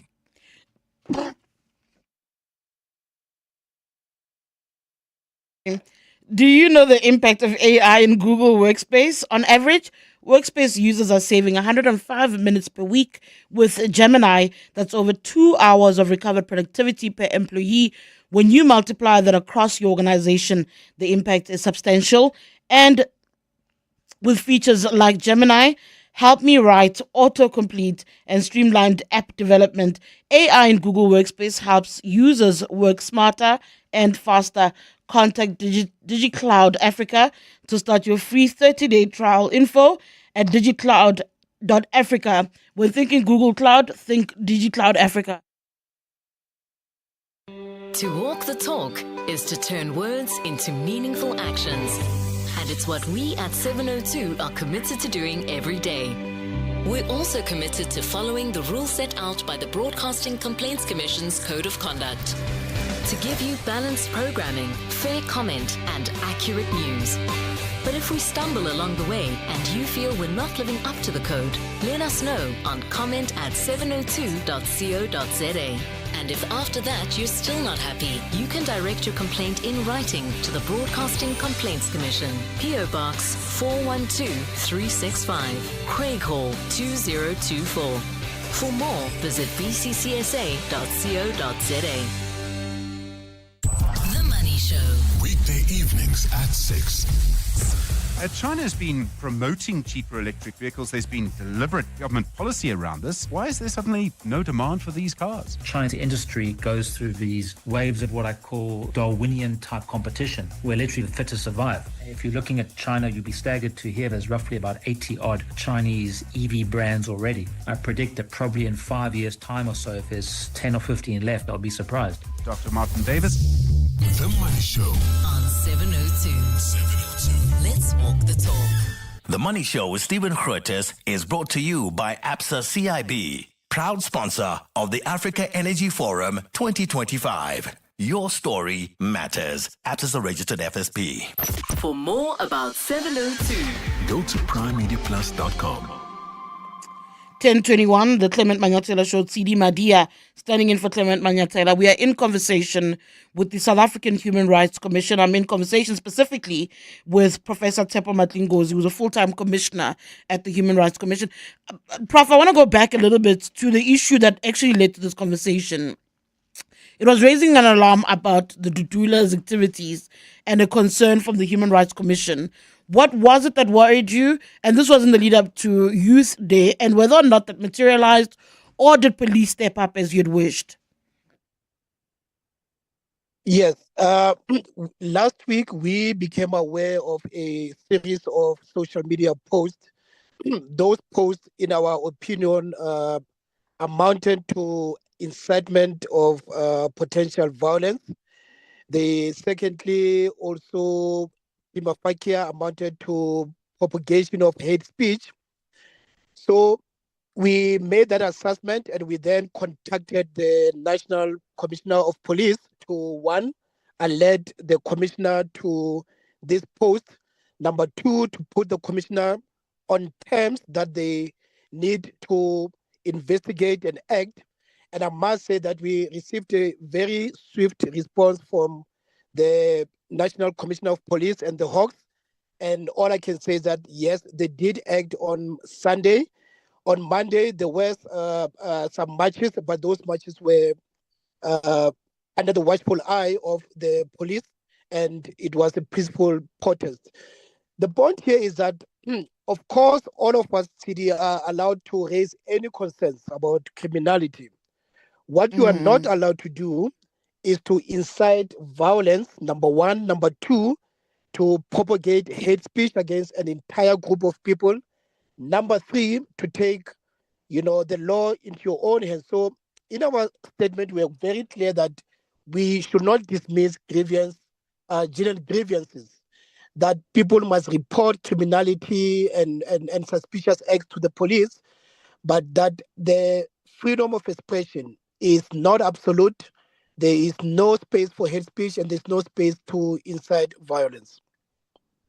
That in and of itself actually led me to something I've seen. It wasn't about the Human Rights Commission itself, but it was about other NGOs and other bodies, and the way that they often seem to be an enemy. Even government, you said earlier you do report to Parliament and not necessarily to the President or ministers. They often position even Chapter 9 institutions, but a lot of NGO work as opponents of what is meant to be done in government. In this case, I can tell you already, I'm looking at some of the WhatsApps, and people would rather align themselves with Tutula. And it's almost like your point that you are hearing, what the issue is that Tutula has raised, is almost irrelevant versus the fact that you are seen as an organization that's hindering what Tutula is attempting to do. No, as I said, we welcome any criticism. Let me start by saying, going back to my first point, which is that out of the 6,000 complaints, the majority have to do with issues that concern South Africans, issues of water, issues of electricity, issues of healthcare, issues of education. So the majority of the issues that we deal with and that we address and find solutions to are issues that pertain to the poorest of the poorest in our society. The second point that we need to make is that the Constitution is very clear. The Constitution applies to everyone who finds themselves in South Africa, and that the right to dignity, the right to equality, the right to freedom from violence, those rights are sacrosanct and that they applied universally to everyone. The third point that we always make all the time consistently is to say foreign nationals need to respect the laws and regulations of our country. We've said that. In fact, last week we were in court on this issue of undocumented migration. And the fourth point that we always make with the state is that the state needs to capacitate the Border Management Authority so that they can really attend to the fact that there's no doubt there is unregulated migration. There's no doubt that our borders are porous, and that all of this puts a lot of strain on service delivery. It puts a lot of strain on crime fighting because the police are unable to trace undocumented people. So we are very clear about that. But the Constitution is very clear. The laws of the country are very clear. You are not allowed to take the law into your own hands. Tshidi, we've learned from the July 2021 unrest that we should never ignore social media posts, because we know what happened with the July 2021 unrest, that there was incitement that led to violence, that led to a loss of life. And therefore, we have activated early warning mechanisms where we monitor online activities to ensure that there is freedom of expression, there is respect for the law, there is freedom to peaceful protest and assembly, but within the bounds of the law. Earlier, you said that a lot of the issues you deal with are service delivery related. What are South Africans struggling with from a rights perspective? Specifically, looking at service delivery, what are the core top 3 issues that dominate those 6,000 complaints across communities? Yeah. When you, if you can paint a picture for me of what South Africans are experiencing. The first one that we deal with almost on a daily basis is the right to access to clean water. So the right to water is the first one. The second one has to do with the right to shelter or the right to access to housing. That's the biggest one. That's the second biggest one. And then thirdly, education, and as well as other issues of service delivery, such as waste management, spilled sewage.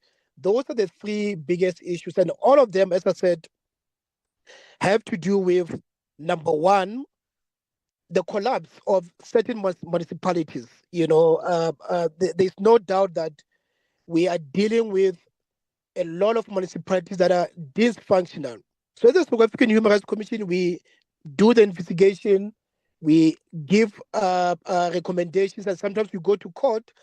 But in the context of municipalities that are dysfunctional, if you look at the AG's report, in the context of constant changes with municipal managers, the mayor, is really a big problem. Of course, the second problem is the budgeting.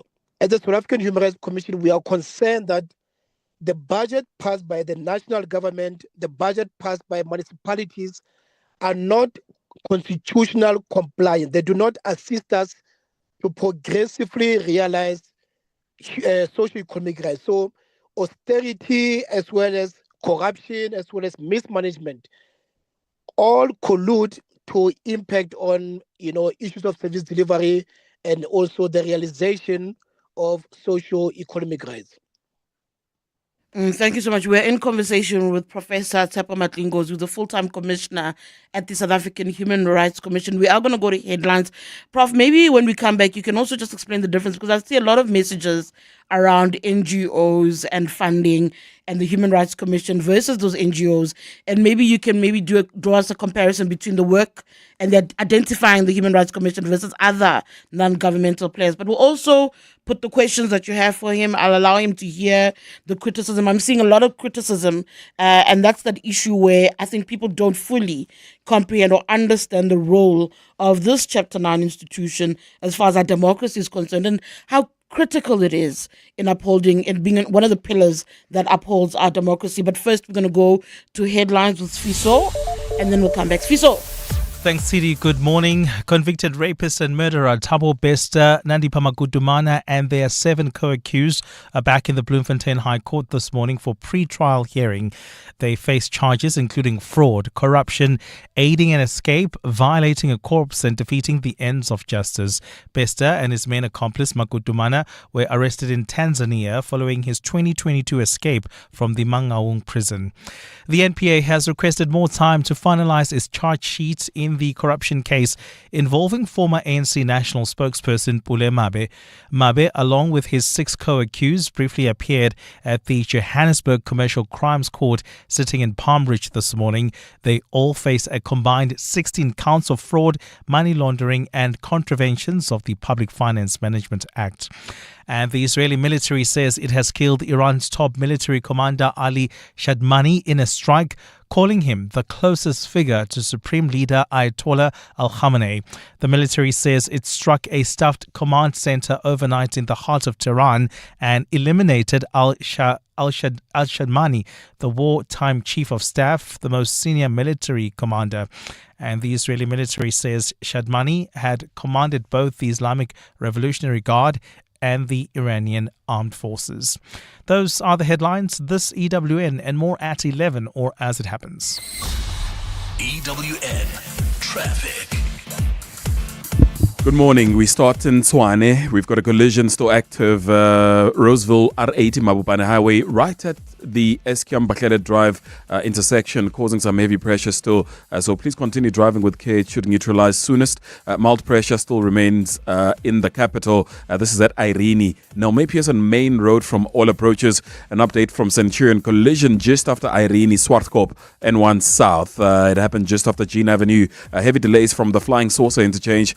Please make sure that you're patient. If you are pressed for time, you can take the R21 and then go via Irene to join the N1 towards Roy Heskral. City of Johannesburg, stop and go traffic being experienced at the CBD, Main Reef Road between Selby, Amalgam and Fortsburg regions, and then slow moving traffic in Ekurhuleni. Roadworks taking place, N3 North at Keluli's, R24 West just before Keluli's, N12 East, just before the Electron interchange, R24 queuing from Edenvale Road to Keluli's because of that pressure, while in the southwestern townships, we're seeing some stop-and-go traffic. N12 West getting off at Protea Glen and some roadworks in Devland at the Miskhand interchange. Next traffic update will be in 30 minutes or as it happens. There's more EWN on air, online and on the EWN app. With Youth Employment Service, your business doesn't just tick boxes. You shift real lives, you build real futures. Communities feel it, and so does your business. That multiplier effect is real, it's measurable, and it starts with you. Yes has created over 188,000 full-time quality work experiences. When you hire youth, you multiply that impact, create youth jobs, and help the youth become active in the economy and your business. Make this Youth Month count. One job, countless futures. Visit yesforyouth.co.za and join today. Hollywood Bets is bringing you a bounty of prizes with Spina Zonke prize drops. Gear up to unravel an endless supply of treasures and claim fantastic riches with a chance to win an amazing share of 2.5 million rand in cash and prizes. All you have to do is bet 2 rand or more on selected pragmatic play games on Mondays, Tuesdays and Thursdays between 12:30 p.m. and 10:30 p.m. Feel the ultimate thrill when you log in for a spin and bet now. T's and C's apply. Hollywood Sportsbook is a licensed betting operator. Hollywood Bet supports responsible gambling. No persons under the age of 18 years are permitted to gamble. Winners know when to stop. South African Responsible Gambling Foundation toll-free counselling line 0800 006 008 or WhatsApp help to 076 675 0710. Quiet, please. The Wimbledon experience in Mzansi is back at Amex Tennis Town Monte Casino between 11 and 13 July 2025. Enjoy VIP hospitality, the ultimate big screen experience, and more than just strawberries and cream. Buy your tickets now using your Amex card on Howler and get 50% off on limited tickets. Amex Tennis Town, the Championships Wimbledon experience with the Mzansi advantage. Tennis is better with Amex. 702 Let's walk the talk on 92.7 and 106 FM.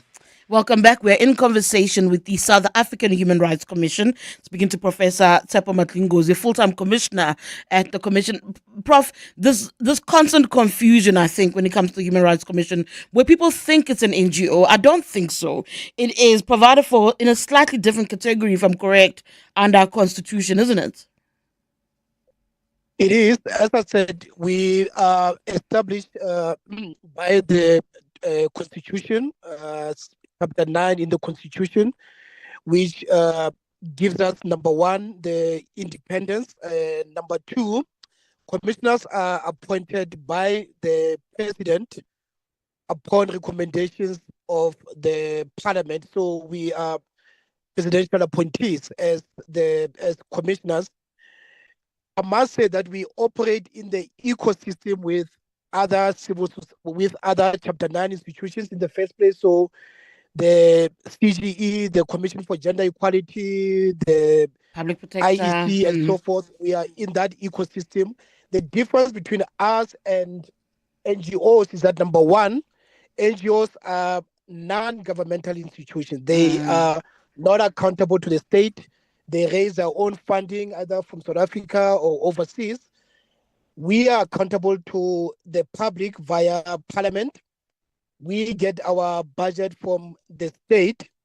And number three, we've got certain powers that NGOs don't have. So, for example, as a commissioner, I can subpoena any state official, including the president, including the minister. We are able, number two, to convene inquiries.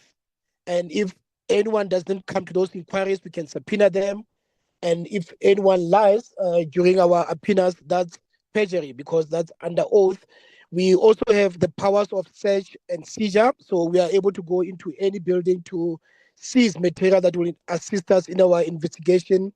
And then the last power that we have, of course, is that we've got the powers to monitor, and we are able to undertake announced and unannounced monitoring activities. So the difference essentially is that NPOs or NGOs are, as the name says, they're non-governmental institutions. We are an independent constitutional body. All right, so I've got lots of calls and voice notes and WhatsApps for you. I'm going to go to Koketso in the East Rand. Koketso, hi. Can speak to Professor Madlingozi.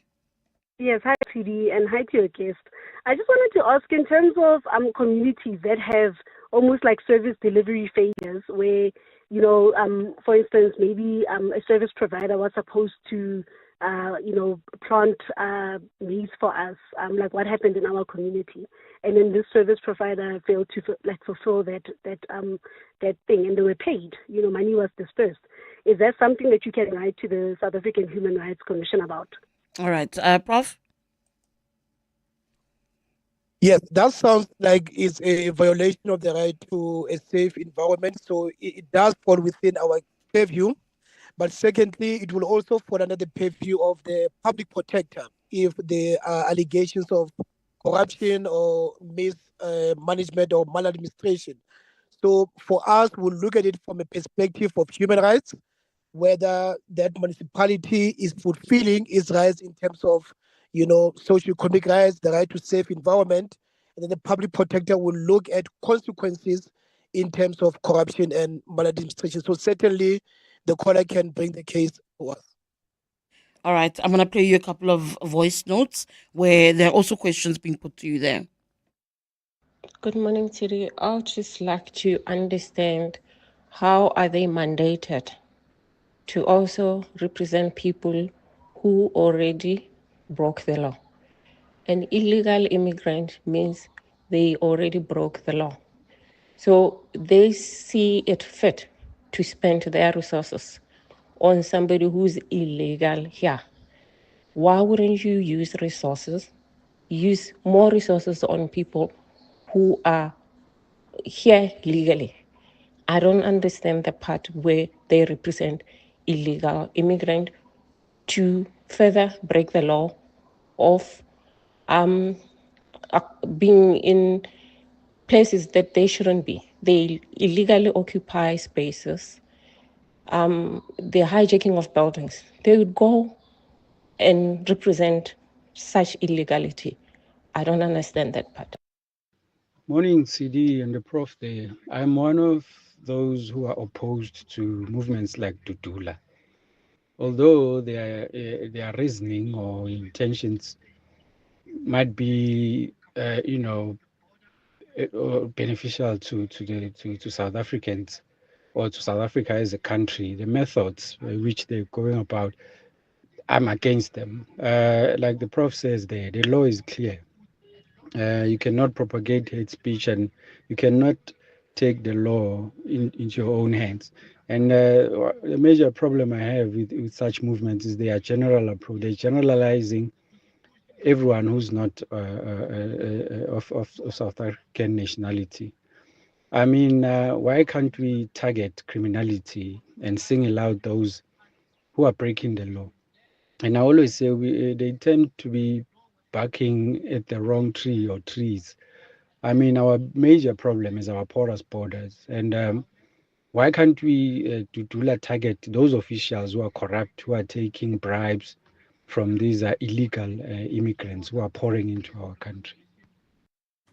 Prof, I mean, the first question, I think you've answered it so many times in the session, but that to me speaks to the lack of understanding that the general public has about the role of the Human Rights Commission. Do you recognize that something is amiss and that maybe more work needs to be done in helping South Africans understand how you serve them? Yeah, no, let me start by saying, all of us, must acknowledge that service delivery failures are pervasive. All of us must acknowledge that we have got a huge unemployment crisis. All of us, we must acknowledge that crime is rampant and crime is also pervasive. So all of those are very genuine concerns, and we are constantly holding the state accountable. Let me give you two examples. We've just released an RDP report in Mpumalanga, where we investigated in Mpumalanga Northwest, where we investigated the issue of RDP houses. And we found that, number one, a lot of RDP houses are substandard, meaning that, they were not constructed to the required standard. Number two, a lot of corruption in the allocation of those houses. And certainly in some of those houses, they are occupied by foreign nationals that are not supposed to occupy them. And our reports are very clear to say, the state, you must act, you must attend to this corruption. So South Africans are allowed to complain about issues of hijacked buildings. We are now involved in the OCDSO inquiry, where we are showing the commission that the issue of hijacked buildings, the issue of bad buildings is a very serious concern, and that the state must act. We are in court every week holding municipalities accountable for not attending to hijacked buildings, not using expropriation tools that they have. So those are all genuine concerns. But we must be very clear, Tshidi and the listeners, that number one, everyone is innocent until proven guilty. The issue of Stilfontein that the caller was alluding to, we are very clear that the state must arrest, illegal miners, and they must take them to court. What is not allowed to do is the allegations of starvation as a method of policing. What is not allowed is to, find people guilty even before a court has done so. So we are very clear there. The second issue about the Operation Dudula and other operations, as I said, we are very clear that we support peaceful protests. We support people calling out unregulated migration, but we are very clear that the Constitution applies to everyone. All of us has got the right to dignity. The last point that I must say is this. Almost 800,000 South Africans do not have documentation, either because of issues to do with Home Affairs and the problems at Home Affairs, or to do with the issues of blocked IDs, or to do with fraud. So about almost 1 million South Africans are undocumented. So to presume that everyone who's undocumented must not receive services. A lot of those people are South Africans, and we really need to, one, attend to regulations of migration, but secondly, we need to be very clear that, everyone deserves documentation who is South African. How do we measure as far as human rights on a global scale is concerned as South Africa? Is the Human Rights Commission satisfied that we're moving in the right direction? Are we where do we stand? I remember it must have been COVID times where there was a big complaint about widespread unemployment, inequality, poverty, and government's own response was found wanting to some degree. When we do a comparison between us and other countries, how do we measure?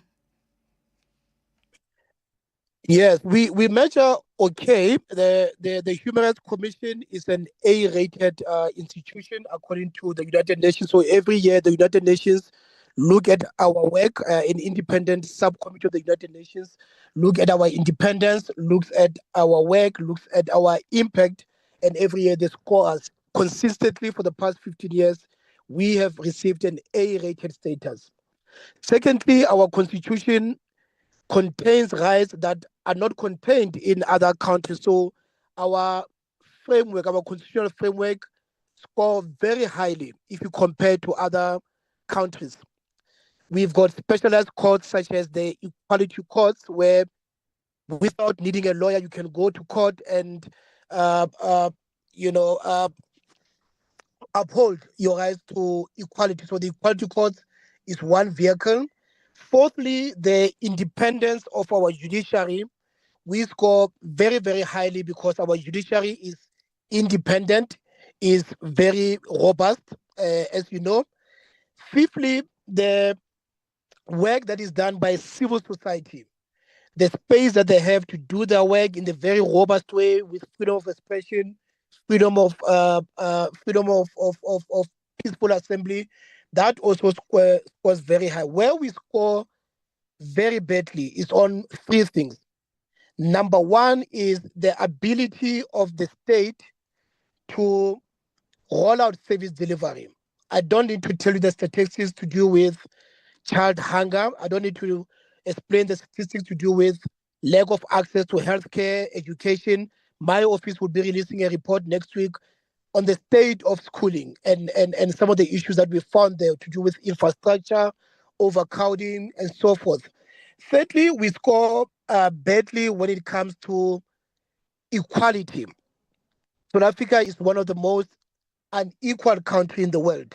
It's not the fault of the new state. It's an issue that has been there for the past 350 years, but we can do better in terms of addressing inequality. So the issue of inequality, the measures that we've put in place for redress, affirmative action, BE, the implementation can be improved. So on paper, we score very well, but when it comes to issues of bread and butter, issues of service delivery, issues of reconciliation and equality, and then thirdly, issues to do with state accountability, we can do better. I'm going to take another break. When I come back, more of your voice notes and questions to Professor Tshepo Madlingozi.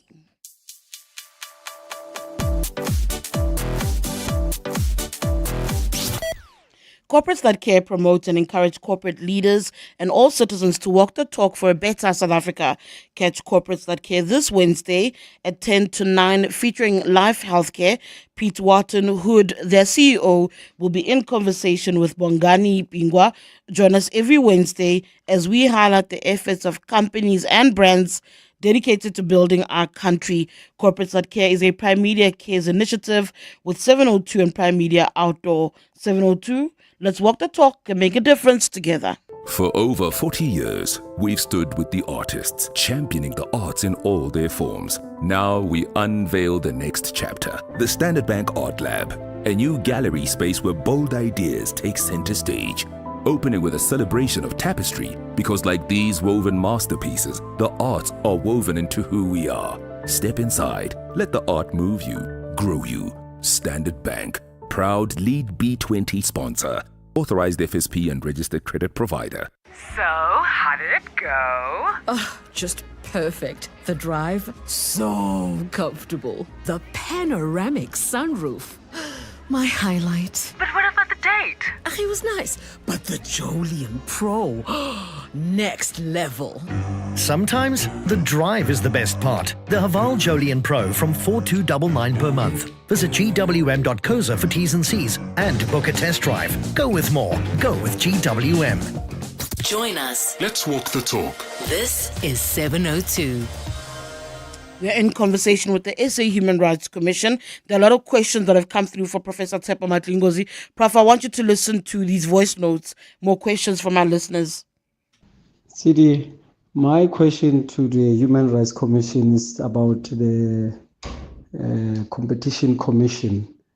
Where you find a shop is increasing prices for the citizens illegally so. And as soon as the Competition Commission finds out, they fine that company. But there's no recourse for the public who were robbed. The commission takes that money that they fine that company without any rewards to the people who were robbed. Like for instance, if a price of bread was increased illegally, I buy the price of bread. When they fine them, I don't have any recourse. They don't come back to me and say, you're going to buy bread for a lower price from this time to that time so that it can be fairly equated. So where are our human rights on that, Sindile? Thank you so much, Prof. That's an interesting one, and I think it speaks to collaboration as well. Who else do you partner with in trying to make sure that you uphold people's human rights and you protect them? Yeah, as I said, the first is that we collaborate with other Chapter 9 institutions to avoid duplication and also competition. We have come together into a forum that we called a Forum for Institutions Supporting Democracy, and we use that forum to meet on a monthly basis to share the work, to ensure that we are impactful and that we don't duplicate efforts. In the next few months, we will be holding a joint inquiry with the Commission for Gender Equality and the Commission for the Protection and Promotion of Cultural, Religious and Linguistic Communities on how the NPA does its work as far as sexual violence. We are very concerned about cases where the police and sometimes the NPA, there has been some gaps, and therefore we will be collaborating with those three institutions into a joint impactful inquiry.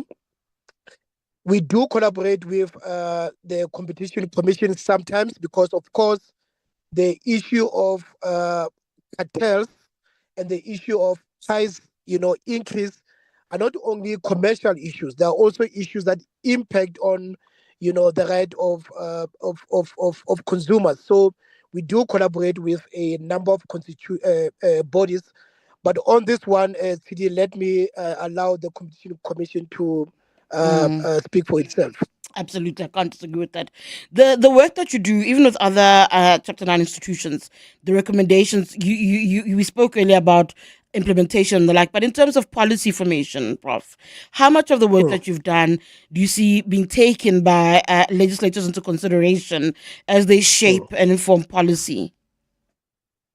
Yeah, you'll recall, T, that we were involved in a number of cases, too many cases to mention, but I can just mention 3 cases or 2 cases. One was the Grootboom case. A Grootboom case had to do with the right to housing, where a mother, did not have shelter in the Western Cape, and we're part of that case, and that case led to a change in policy, a change in how the state rolls out the right to housing. So that's one where we are very clear in impacting policy.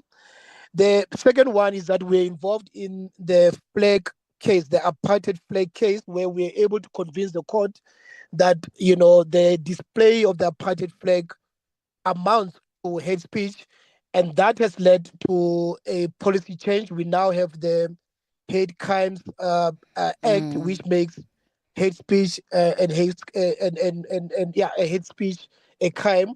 But thirdly, on a monthly basis, we do go to committees where we propose either new legislation or we contribute where different portfolio committees have called for bills to be published. The fourth thing that we do is that we compile what we call model law. Model law is where there is no legislation in South Africa that exists on a particular issue. And as a Human Rights Commission, we undertake, research, we consult members of the public, and then we propose a model law for the state to consider. So you are quite right. As far as impact, the first impact is in addressing complaints via investigations. The second one is where the issue is systemic, we convene inquiries or hearings. And the third one is via policy reform. I'm running out of time, but the questions keep coming, so I'm going to try and move through these very quickly. Here's one for you, Prof, on the WhatsApp line. I-702, I was recently scammed by my airtime. When I called MTN, they told me that I have a subscription for groceries. How does the commission help in that regard? So something's happened, and then the payback isn't the money that's taken. You get a voucher for groceries. Does the commission get involved in anything like that, or is that a competition commission issue? It's a competition commission issue. There's also the consumer body, the Consumer Rights Tribunal, and so forth. What I can say is that we continue to advocate for the implementation of the victim charter, because a lot of people go to court, their perpetrators are found guilty, but victims, just walk away with nothing. So we continue to advocate for a victims charter where victims can also get something. It's not enough that somebody is sent to jail, but the victim is expected to either walk away with feeling that justice has been done because the person is in jail, or they're expected to find a lawyer and institute a civil claim. There must be something that can be done, when a perpetrator is sent to jail and the victim is able to get part of the fine if a fine has been levied. Another question here. Why doesn't the Human Rights Commission ever answer their phones? I'm trying to get a hold of them for a personal matter. Please ask, where can I go and get advice? I think that's a broader conversation even. Where do people go if they're looking for your assistance as the Human Rights Commission? So there are three avenues rather. The first avenue is that we've got provincial offices in all provinces. So people can walk into our provincial offices in all 9 provinces. Secondly, the headquarters of the Human Rights Commission are here in Johannesburg, so people can also come to us. On our website, we have published our emails as well as our phone numbers, so people should make sure that they've got the correct phone numbers.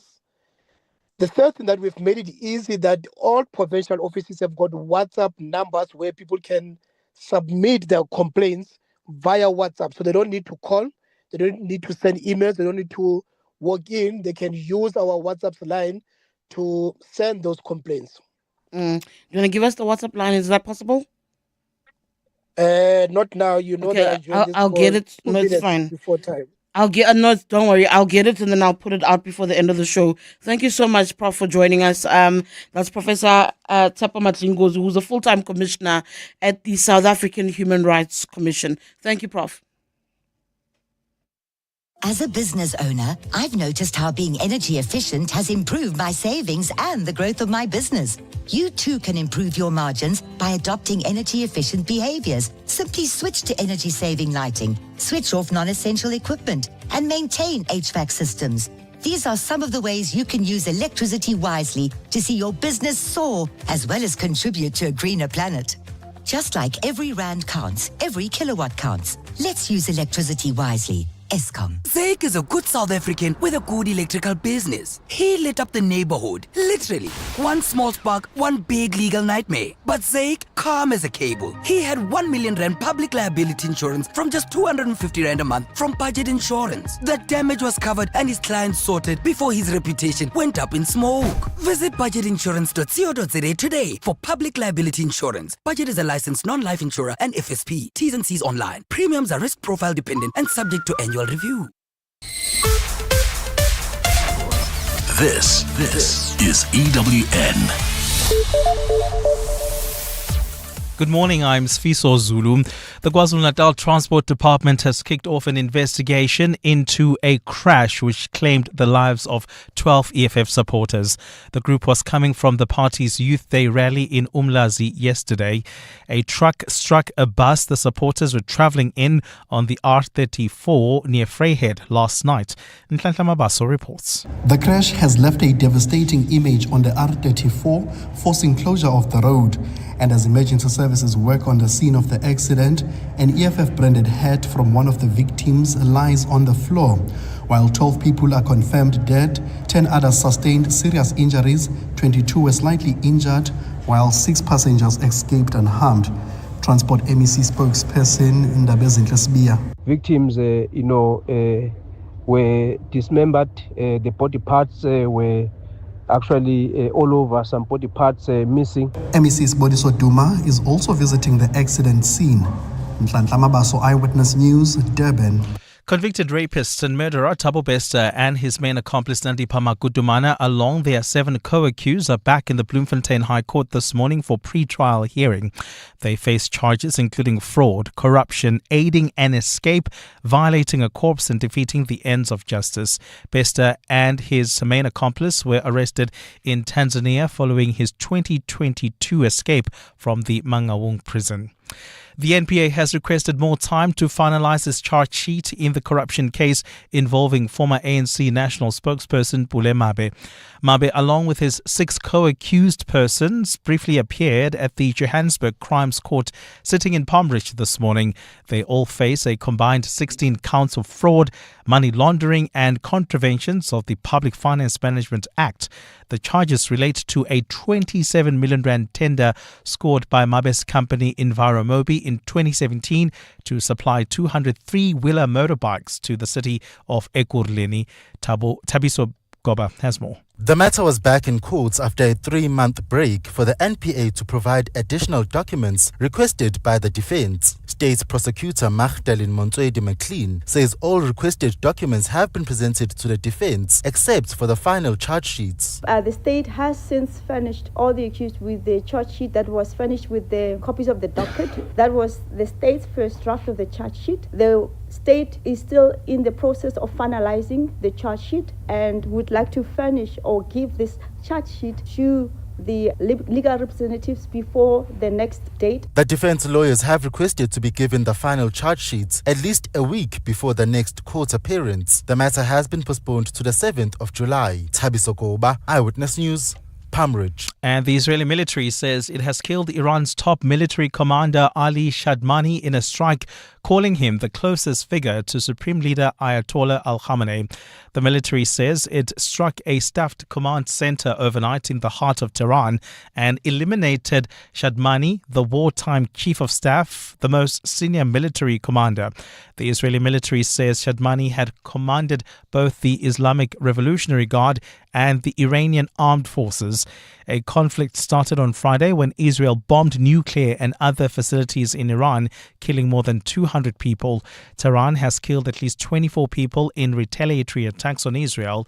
Iranian representative to the United Nations, Amir Saeed Aravani, says Israel has crossed all red lines. Israel has committed a blatant act of aggression against the sovereign and territorial integrity of Iran. Its relentless campaign of atrocities against our people continues unabated. Gold is trading at $3,392.97 an ounce. The rand is at 17.83 to the dollar, 24.19 to the pound, 20.60 to the euro. Brent crude oil is at $73.82 a barrel. On our roads in the city of Johannesburg, Centurion still have that collision on the N1 South just after Jean Avenue, causing delays all the way from the Flying Saucer interchange. The one in Roseville is cleared on the Mabopane Highway. You then need to look out for traffic lights out in Eden Vale, Kurhuleni, Modderfontein Road and Van Riebeeck Avenue, N3 at Modderfontein Road, as well as in the city of Johannesburg, Joslover Drive and Houghton Drive. Please expect delays. A fine day in store for Gauteng. The temperatures will peak at highs between 18 and 20 degrees. The top story in EWN this hour. The KwaZulu-Natal Transport Department has kicked off an investigation into a crash which claimed the lives of 12 EFF supporters. EWN, in touch, in tune, and independent. For the latest, visit ewn.co.za or download the EWN app. Walk through history, walk with it. Sunday, 27 July, 7:02 Walk the Talk. Hosted by Freedom Park in the city of Tshwane. More on primemediaplus.com. 7:02 Live on the Prime Media Plus app. DSTV channel 856 92.7 and 106 FM. Let's walk the talk.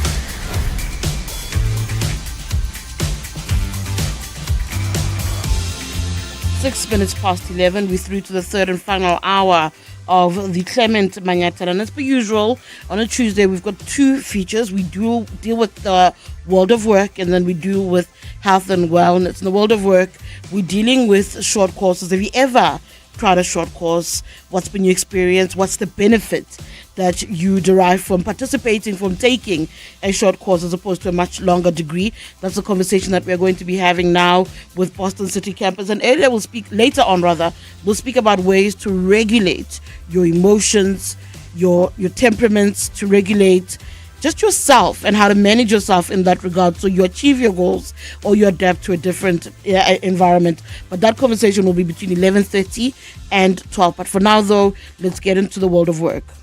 Let's walk the talk. 7:02. So in today's fast-paced world, South Africans are increasingly turning to short courses as a powerful alternative to traditional degrees. These are said to be flexible, industry-relevant programs that range from a single week to a few months. To understand a little bit more about this, I'm joined by Dr. Dionita Damons, the director at Boston City campus. Doctor, thank you so much. Thank you for joining us. Welcome to Radio 702. Good morning. Yeah, and good morning to your listeners, and thank you for having me. So the understanding is that short courses are gaining traction. More and more people are picking up short courses. Can we speak about why is it instead of studying a traditional degree, people are seemingly attracted to short courses nowadays? I think the whole drive around short courses is the fact that there's a need for an immediate skill, either to reskill, to upskill, or to differently skill an individual. And it also is important that professionals, mid-professionals, senior professionals, or new entrants into the job market keep up to date with the changes that go on in their evolving industries. So short courses are there to actually satisfy the immediate need for a skill that is transferable and ready to be applied in a workplace. And therefore there is a drive for that, and it doesn't take as long to get that skill or that certification as your traditional degrees, diplomas take, which is 3 to 4 years sometimes. How do they differ? I mean, earlier I said some people can find short courses that are week-long, months-long. How do they differ, and how do people go about searching if they're interested in a short course that might speak to their different fields? Well, short courses range in terms of the duration. You get a short course depending on who's giving it. That could just be a short course that links to CPD points or continuous professional development points. It could be 2 days, 3 days. It could also be as long as 6 months, depending on the type of program you want to go into and also depending on the industry that you're focusing on. If you're looking at courses within the tech space, like your CompTIA courses, they can be easily 6 to 12-month courses, but then it also depends on the underpinning skills that the person already have. So if it's a completely new industry you're going to go into, obviously you can expect to go into a short course that's a bit more longer in duration than something than just to upskill your current skills. How impactful are they being found to be from a company perspective? I imagine if more people are interested in them, the benefits that are derived by companies will also speak quite well to what they serve, what purpose they serve. Oh, absolutely. And I think employers encourage employees, or employers should be encouraging employees to continuously update their skills. And it also shows to the employer that there's a commitment to self-improvement, but it also makes you more visible when it comes to promotion opportunities, cross-functional role opportunities, because they see that there's an element of you that wants to be more productive and more current. And it does translate to your productivity within the workplace. So for industries where there's a lot of regulation like finance, health, logistics, and even real estate, there is a requirement for continuously updating your skills. And if you don't remain current, you will become obsolete within the position that you hold.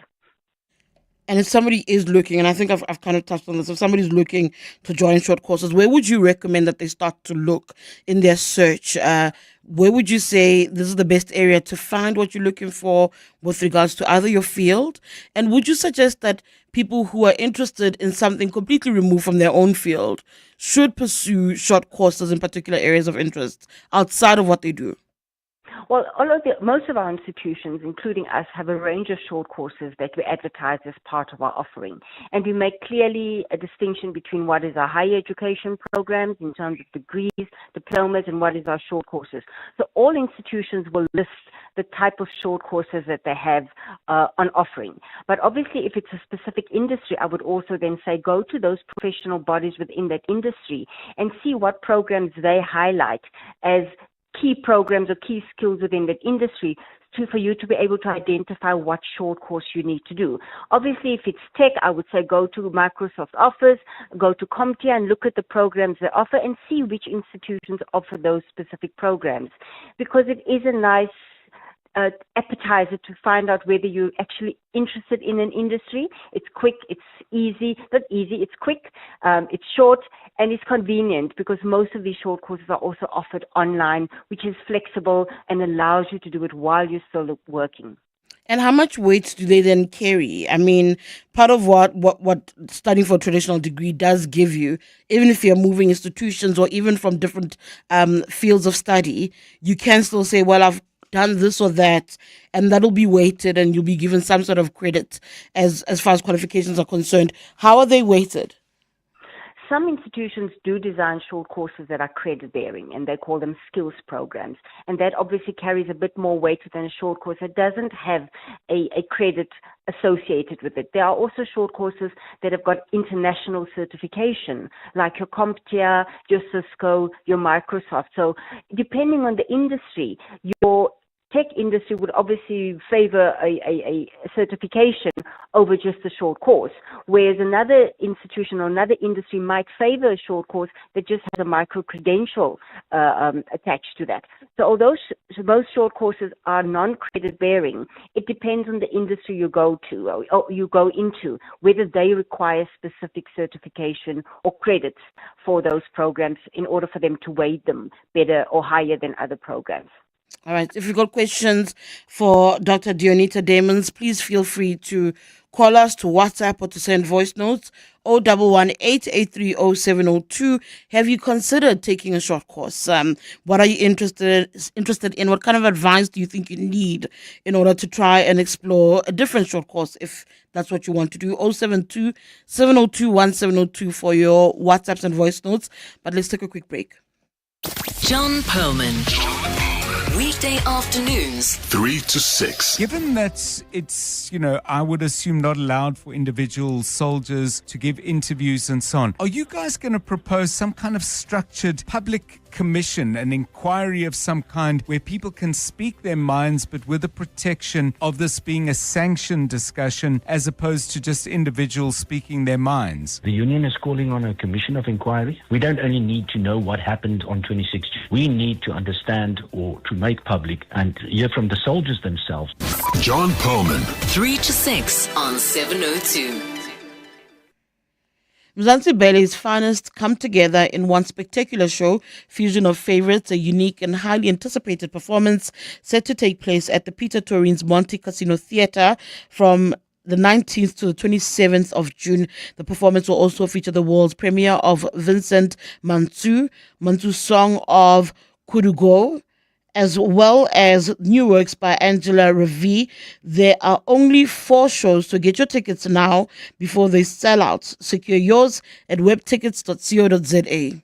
At Bright, we don't just provide business insurance, we insure your business's future success. Because your business is so much more than desks and computers and equipment, which is why we use our specialist expertise to tailor solutions for each client differently to ensure what's really important. So insure your businesses. Financial security, With Bright today, contact your broker or go to brightinsure.co.za to find out more.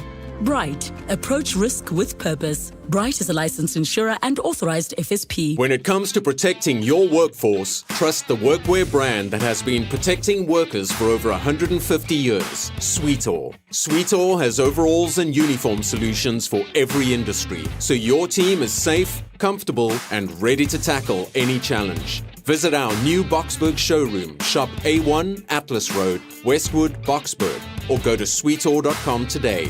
Sweetall, we never let you down. Superior protective workwear since 1871. Nedbank Business Ignite on 702 is looking for a small business owner that talks a big game and delivers even bigger results. So if you're a small business that consistently dares to innovate, expand and better your bottom line, you could walk away with 200,000 Rand in cash and a 200,000 Rand advertising package. So enter on igniteyourbusiness.co.za. Then every day this week from 6 a.m. catch 702 breakfast with Bongani Pingwa to find out if you are a finalist in Nedbank Business Ignite on 702. T's and C's apply. Nedbank, an authorized FSP and registered credit provider. 702 Let's walk the talk on 92.7 and 106 FM. We're in conversation with Dr. Dionita Damons. She is from the Boston City campus, the director at the Boston City campus. We're exploring the idea of short courses and how they help advance your career growth. That these are it's fast paced, but you can learn new skill. You can upskill very quickly. So if you've got calls, you've got questions, please send through your voice notes, your WhatsApps, 0727021702. 011-883-0702 if you want to speak to her directly. Doctor, there is a message that's come through on the WhatsApp line. It says, hi, Tshidi and your guest. Institutions offer free online short courses. How credible are these institutions and can one add them to their CV? Well, it depends on the institution and their accreditation and what they're offering. So I cannot speak to the credibility of the program. They would have to investigate that specific institution as well. But I'm not saying that they're not credible, because there's a lot of institutions that offer free online courses. Even MIT offers free online courses. So you can't really judge it by the fact that it's a free online course. On the other hand, yes, you can definitely add it to your CV, because it shows future employers that you have adopted a culture of continuous learning and you're continuously striving to upskill yourself. And especially if you're new entrant into the job market, the fact that you've done different short courses also showcases your different skills and abilities. So you must most definitely add them to your CV. Just make sure that if it's a non-credit bearing short course, you stipulate that as well, so that you don't create the impression that you're trying to come off that you have a qualification that's credit bearing, when in fact it's just a short course. As far as Boston itself is concerned, Doctor, do you have short courses that are available? What do you have on offer for those who are considering of their own volition exploring that particular pathway? Oh, we've got a myriad of short courses in specific industries. We've got in IT, we've got in leadership, we've got in project management, we've got in finance, we've got in bookkeeping, and most of those are underpinned by international certification. So when you do the short courses, or some of the short courses I've just mentioned, and you write the international exam, you do get international certification, which does carry more weight than just a short course without that specific underwriting certification as well. So there's a lot of programs we have, and we also use our short courses as alternate pathways into our higher education. So for students that most likely did not meet the requirements for entry into higher education, our short courses is a stepping stone for them to go then into a higher certificate, and ultimately into a degree, if that is what they want to do. And beyond the technical skills and the communication, the message it sends, even to an employer that there's somebody who's open to continuous learning, what other benefits in terms of confidence, and does it open the door for networking? What other benefits can one derive from exploring this path? Well, I think, like you said, you do build confidence in terms of short courses, especially if you haven't studied before. It does give you some academic confidence that you can now go further.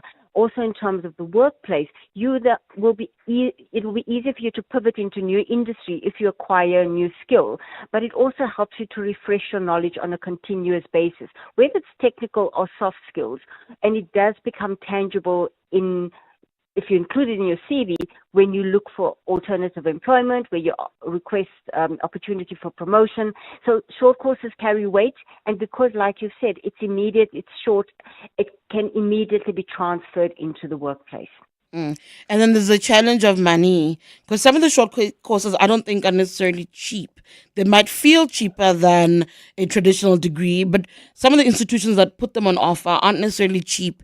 So the question of money, the question of time, what kind of advice would you then mete out to somebody who's worried about juggling those issues with trying to pursue a short course? Well, most short courses ideally are provided online in a distant mode, so it is flexible in terms of what time you spend on it, and it does mean that while you're employed, you do not have to leave your employment while you go through a short course, and some employers do actually contribute towards their employees' studies. So there might be an opportunity for somebody now being employed where the employer pays for the training or the upskilling, and they get a new skill while they remain employed, which means they don't have the burden or the financial burden of studying full-time as well. So yes, there's a cost, and depending on which programs, but employers actually do contribute, if not in full, at least in part, to the upskilling of their employees. So there are those institutions that would go out to companies and ask for companies to sponsor students as well. More messages coming in on the WhatsApp line for you, Doctor. Hi, why are there never short courses in electronics? I'm talking about electrical engineering, light, current, or even any other technical short courses. This is a Fox in Acacia. No. I think I can do some research and get back to your show. You can possibly pass it on to that, but that's because certification of that specific skill takes over a period of time. So there won't be a short course. There might be a skills program, which is a credit-bearing skills program. That would only be at specific institutions that obviously specialize in those technical skills. So we ourselves won't offer a short course, and some institutions might not offer a short course because of the technicality of that skill, and it must be underpinned by previous or prior knowledge. So there might be programs, they might just not be as widely advertised, but they would most likely be credit-bearing programs, not short courses. When you look at it from a broad perspective, Doctor, what are people interested in? What are the trends? Where are people trying to quickly learn? I don't know if you are able to pinpoint industry or sector by sector to say where at Boston, this is what we see most people having a greater uptake in this particular area.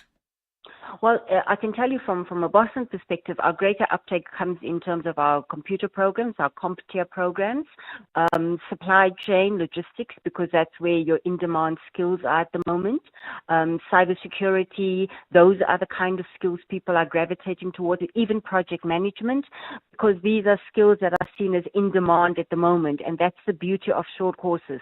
It provides that in-demand skills that's currently playing itself out within industry. So you always see an uptake in a short course when there's an in-demand skill or critical skill for it within a country. And with us, those are critical skills. Therefore, there's a higher uptake in those specific short courses that we have at the moment, including law. There's also great uptake in terms of our law and our humanities programs. That's very interesting. I find law very interesting, and I think South Africa is such a litigious country. It's becoming very litigious, so it makes sense to me in my head to hear that more people are trying to explore that. It's fascinating. It's a very, very curious case. Here's another voice note for you, Doctor. Right, Tshidi, just find out from the good doctor there. What does she think about my management advanced program, which institution like FED, your University of Cape Town offers it. How much credibility does it hold? Thank you. All right, Doctor, I don't know if you managed to hear that. Not clearly. He's asking about management advanced programs, asking specifically the short courses offered by universities like UCT and WITS and how much credibility those also hold. Well, the management advanced programs obviously are very popular because we're talking about leadership skills, we're talking about management and development skills, so they're very popular. Some, they must just verify whether that's a credit-bearing short course or just a short course. But even though it's not credit-bearing or non-credit bearing, it still holds weight depending on the sector you're in, and especially if it's underpinned by previous qualifications. So if you have a qualification already, doing another short course in management development or management advance from institutions like the one he's mentioned, UCT, would definitely carry weight in terms of your CV and how employers view you. And just again, going back to the start, really, for somebody who is sitting there thinking of taking up a course, the step-by-step guide, the advice that you would give to say, this is what you need to take into consideration as you figure out whether you want to take a short course. These are the kind of conversations you need to have with your company about whether or not they'll back you up and support you. Because earlier, I think you said that in some instances you have companies that are willing to support their employees in this regard. But just a quick step-by-step again of what one needs to consider and what needs to do when they're trying to figure out which direction to go in. I think, just bear in mind, companies will only sponsor programs that would directly benefit them or that is relevant in terms of your job focus and the company itself. So if you're in a company, for example, like Boston City Campus, and you all of a sudden want to study medicine because it's not our core function, we might think, why are we sponsoring somebody that studies something that's not directly related to us?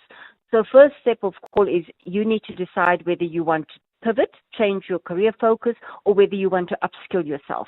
Then you need to go and speak to your HR person or your person in charge of staff training and find out if there is a bursary program in place. And if so, how can you apply to be granted a bursary for studies, because these are the directions you want to go into. And then you need to look at the specific institutions to find out which institution will offer you the flexibility because you're still employed, which institution's cost is more favorable, and whether you will be able to do it online. Does it have to be 6 months? Can you extend it to a year, depending on your time frame? And then the most important thing is start, because short courses do not have a specific intake. You can start a short course any time during the year, so you're not bound by semester A, semester B. You can go and start and study immediately. The most important thing is to start. I've got one more voice note for you. And as you maybe listen to this and respond, maybe also just say your parting thoughts, maybe, Doctor, on the importance of short courses in advancing one's career. Okay. Hi, Tshidi. It's Mongezi. In terms of providers of short courses, there are a lot of international platforms, of course, that offer these. You find them everywhere, and sometimes they're as cheap as 200 Rand, 300 Rand, 1,000 Rand, and they go up, of course. How do we know what a South African company will find to be a useful short course that you've taken if you don't go to the likes of, say, a Boston or a local institution, and you go through an online learning platform where people any sort of, Joe average can record themselves, film themselves, and put up a course, and you get some kind of certificate for that course on some of these platforms. I'm just wary of mentioning which platforms it is. How do we know that if it's not, say, a Harvard that's offering that course, and it's another place that offers some of these short courses, especially in digital marketing and some of these spaces where you learn how to use or understand platforms effectively? It's Mongezi in Joburg. All right, thank you, Mongezi. Doctor, I think you've been asked a similar question. I think that's top of mind for people about the institutions that they can go to explore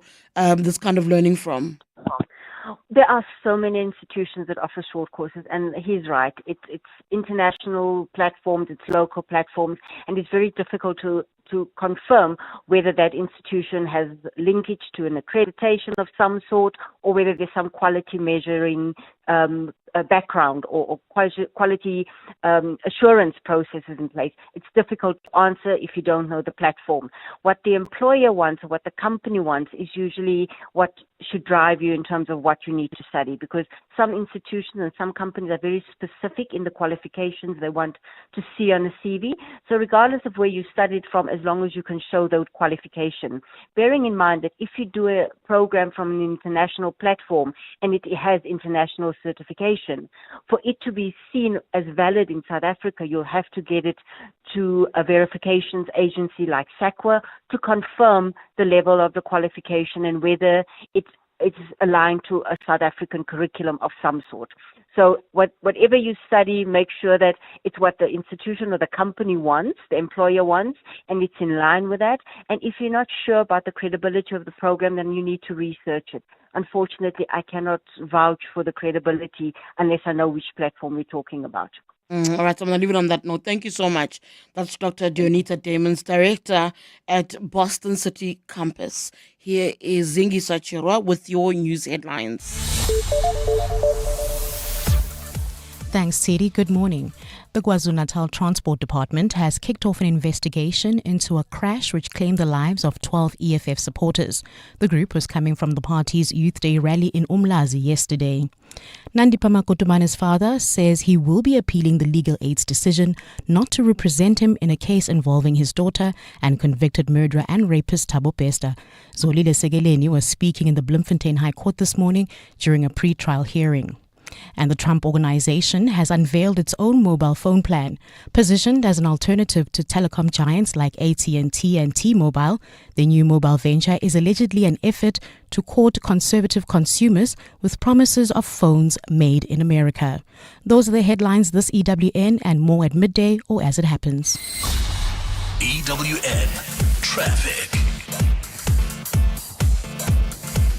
Very good afternoon. We start in Centurion. Collision still active on the N1 South just after Jean Avenue is persisting now for almost 3 hours. Delays still starting at the Flying Saucer interchange, compounded by roadworks along that route. So please drive with care. Some slow-moving traffic in Midrand as well. This is just on the N1 at the Buccleuch interchange, just leaving Sandton as you head towards Midrand. So that's the N1 North. Woodmead also seeing some slow-moving traffic at the intersection of Woodmead Drive and Woodlands Drive. Traffic lights are not working, but there appears to be an incident on Woodlands Drive, a bumper-to-bumper collision. So please drive with care.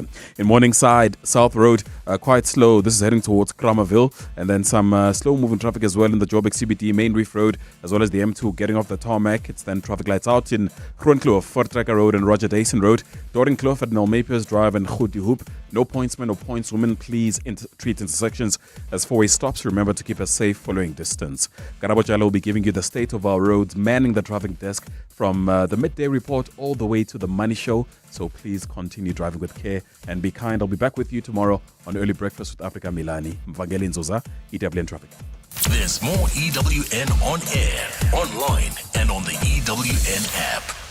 The Maibuye Africa concert returns for its third electrifying edition this month, presented by Billy Monama in partnership with the Joburg Theatre.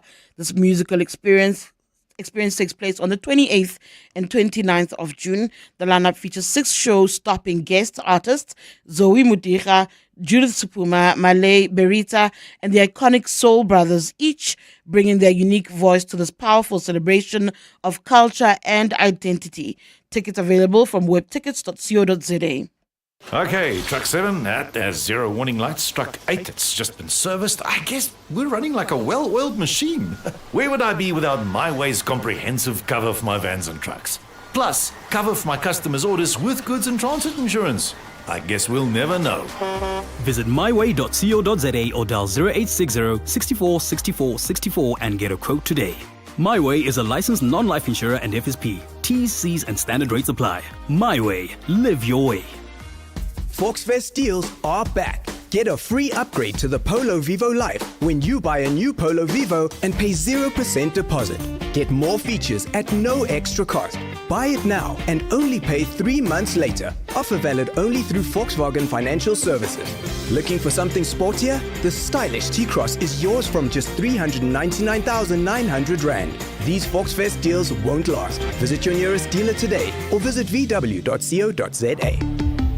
Kickstart your small business with a starter bundle from Nedbank. Enjoy free transactions for 6 months, including free cash deposits and withdrawals and a free debit card with easy digital access and a dedicated banker to guide you along every step of the way. Open a Nedbank starter bundle with SA's best bank for SMEs. Apply on the Money app today. Nedbank. See money differently. Nedbank is a licensed FSP and credit provider. T's and C's apply. 702. Let's walk the talk on 92.7 and 106 FM. It's 11:34. Listen to the Clement Manyathela Show. Clement went to watch Beyonce last night, okay? That's the thing that's bugging me a little bit. That's where my focus is off. Tshidi Madia standing in for Clement. Of course, it's now time to have a health and wellness feature. Speak to Lee Joy a little bit about what does self-regulation actually mean. Do you know what it means? Call in if you've got questions. Let's walk the talk. 702. So, self-regulation in young people apparently refers to our ability to manage our emotions. I don't know if you've ever heard of the phrase self-regulate. I sometimes use it, but I don't think I'm using it correctly. But you try and check your emotions in either, I think it's always in heightened situations. It might not be. We joined in studio by Lee Joy, who's the Chief Visionary and Program Officer at H3 Cubed, right? Hello, Lee. Welcome. Welcome. Thank you. So good to see you. Always fantastic to see you. Self-regulation, as I'm saying now, is something I don't fully understand. I always think it's about putting your emotions in check, but it's not just about emotions. By definition, what is self-regulation? So we have a holistic approach that we teach the youth when we're looking at self-regulation. And it's a spiritual, physical, intellectual, creative, emotional, and sexual sensual regulation. So if we take spiritual, for argument's sake, that's looking at how we disconnected from that which is sacred. So if you look at our tripod model, which has 3 pillars that it relies on, one is self-care, the other is sacred care, and the third one is tribe care. So how do we authentically connect to those 3 aspects? And when we do that, we are self-regulating. How do we go about it on a day-to-day basis? How does one become mindful that they've checked into all those 3 throughout the day in order to be able to self-regulate? So let's use an example. Say I've got really anxious thoughts about a pitch that I've got to do at work today. So then I check, what are my thoughts about? Where does my fear come from? Is it past fear? Is it future fear? Is it based on what's happening right now? And I talk myself through that because my emotions are connected to my thoughts, right? So my emotions are going to be all over the show. Yeah. So if I look at what are my thoughts and I think clearly about who I am, I've done this before. I'm in a place of expertise. I'm the expert in the room. So often there'll be like a feeling of imposter syndrome, which will drive the dysregulation. And so we have that talk to ourselves about the truth of who we are. And then our emotions normally calm down, and then we take the actions to be able to be in alignment, and that's when we're integrous with ourselves. So that's when we self-regulate.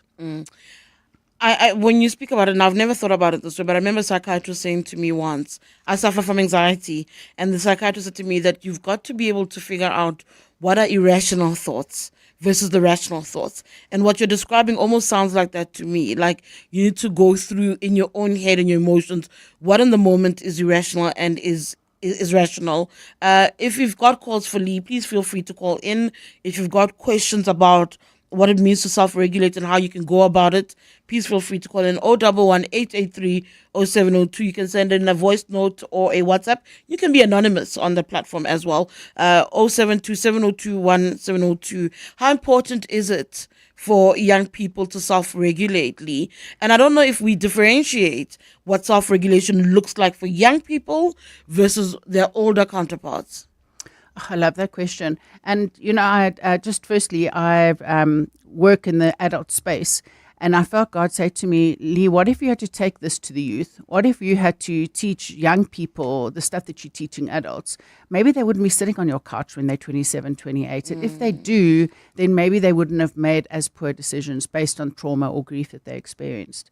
So no, our program has been running very well with adults. And so we've started running it with children. And it's been an amazing, it's almost, I'm going to sound biased. It's almost like the kids are more hungry for it. They're more open to it, and their ability to internalize it and then see the benefits of it obviously helps them to want to do it more. So it's been remarkable to see young people just really sponge this information.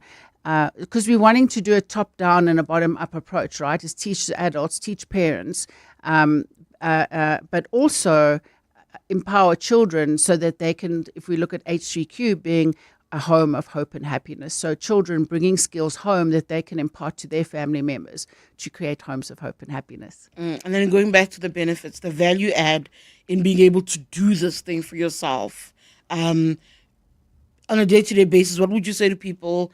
This is how you'll benefit from this. Well, let's look at bullying, addiction, and suicide, right? Those are the three things that we're hoping to combat, or that we're working hard to combat. If we look at bullying and somebody says you're fat and you're ugly and you're stupid, and a person goes and believes that about themselves, they make that like you said earlier, irrational thought a truth for themselves. It's going to emotionally dysregulate them, and then they may do things that self-harm or sabotage them, take drugs, and possibly commit suicide. So those are at the very radical ends of the spectrum. Sure. So for us, it's really about giving children, the youth, 10 to 35, the opportunity to really believe in themselves, the truth of who they are, the truth of the sacredness of who they are, so that when people talk lies about them, they can have compassion for that person, because that person is dysregulated. That person hasn't got a deep sense of the truth about who they are. Because if we know our truth and the sacredness of who we are, we won't be mean and ugly to other people. Your true north remains exactly what it ought to be. How do you develop this particular tool in people? So there's different techniques that we teach in our program. There's one segment that we call the echo chamber, and that's got to do with where we take the youth through a process of them understanding what their core wounding is. So for me, my 3 core woundings are that I don't feel wanted, I don't feel loved, and I don't feel seen. That's in the worst feeling of who I am. And those 3 belief systems came from being adopted and given up for adoption and having quite a traumatic youth. So my life and my experience spoke back to me in a way that I believed the truth of it, that I wasn't wanted. If I was given up for adoption, I couldn't possibly be wanted. And so I made really poor decisions, believing that was what the world was showing back to me. So what we do is we try and reframe and rewire the brain around that. And we have what's known as an echo chamber.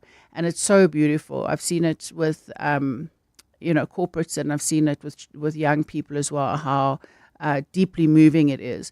But so they, as me as an example, I stood in front of the class and they all said back to me, "You are wanted, you are loved, you are seen," and they said it over and over and over again. So that part of me, that young child that believed that, could hear that in a different way. I'm going to go to the calls now. As I said, 011-883-0702 if you want to speak to Lee. You can send a voice note or WhatsApp on 072-702-1702. I am seeing Makosonke in Jabulani. Hi, Makosonke. Good morning. How are you? Very good. Go ahead. Lee's listening.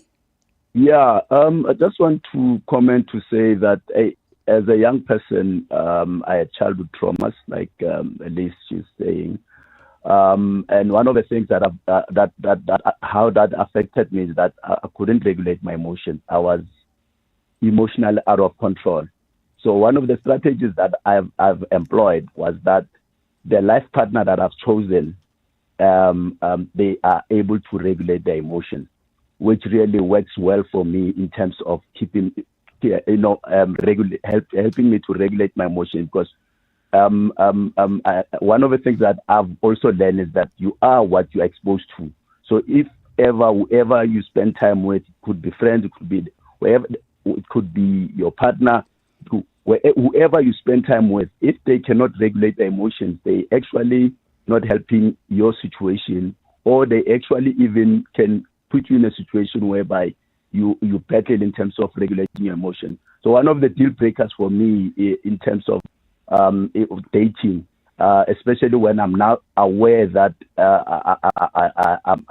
I'm sorting out my, I'm learning to regulate my emotions, then I made it a point that I don't date someone that really cannot regulate their emotions, because basically it's like they are gonna trigger the challenge that I had in terms of regulating my emotions. So basically, it's very important for us to be aware of what we are exposed to, because what we're exposed to, it affects our will power to actually to do the right thing. So at the end of the day, so that's the contribution that I just want to say, that it's very key that we are aware of ourselves and just make sure that at the end of the day we deal with this emotional regulation situation very well. Thank you so much for that. Marcus Ronke is out in Jabulani in Soweto. Thank you so much. I mean, the importance of environment, the importance of recognizing the impact of trauma in your journey, even into adulthood, and how those impact your ability to self-regulate. Yeah, we talk about nature versus nurture when you talk about environment. And Marcus Ronke speaks very powerfully there about attachment styles, all right? Somebody who comes from a secure attachment, which is his partner. So she's able to, or he, sorry, I don't want to assume, they're able to regulate their own emotions. So he may have developed an anxious or an avoidant attachment style due to the trauma that he experienced as a child. But we don't have to stay anxious or avoidant. Through therapy and through very powerful work with our partners, we can become securely attached. And the tools that I give these children or the youth is being able to move when they're feeling dysregulated, acknowledging I'm feeling dysregulated now. Which part of me needs what? What age is this person inside of me responding? What is she needing or he needing to hear? So to self-regulate, to come into alignment and integrity with themselves, and then to be secure so that they can then speak from a place of self-empowerment. Monica Centurion, I do see you. I'll come to you after this break. Time to review my favorite employee, my FNB Gold business account. You give me thousands of potential customers by listing my business on NAV Marketplace, and access to Guard Me, a bodyguard for cash drops, locking up. No other card does this. If you weren't a bank card, I'd give you a raise. The FNB Gold business account. No other card works harder for your business, because your safety is worth it. FNB, help changes everything. T's and C's apply. FNB, a division of First Rand Bank Limited, an authorized FSP and credit provider. Oh, shame. Do you have a sore throat? The Andalex range of lozenges offers two options. At the first signs of an irritated, scratchy throat, use Andalex lozenges for dual action, soothing relief. But for a painful, inflamed throat, use Andalex C lozenges for triple action, pain relief. Andalex, SA's #1 choice for a sore mouth and throat. Andalex lozenges are available at all leading pharmacies and supermarkets. Just Andalex it. So you've heard OUTsurance clients talking about all the money they saved when they switched. You've thought about getting a quote, but you're not sure if they could save you money on your car insurance, or if it's worth the effort. Well, make today the day you get an OUTsurance quote. SMS out to 45142. That's out to 45142. If OUTsurance can't beat your car insurance premium, ask them for 500 Rand cash. And make that 1,500 Rand cash if you've been claim-free and with the same insurer for 3 years. Monthly savings on your car insurance or cash in your pocket. Either way, you're a winner, like Tulani. Fast, helpful, efficient, everything was so smooth. I saved 530 bucks. Make today the day you switch and save. SMS out to 45142. That's out to 45142. With Outsurance, you always get something out. A licensed insurer and FSP. T's and C's online. Join us. Let's walk the talk. This is 702.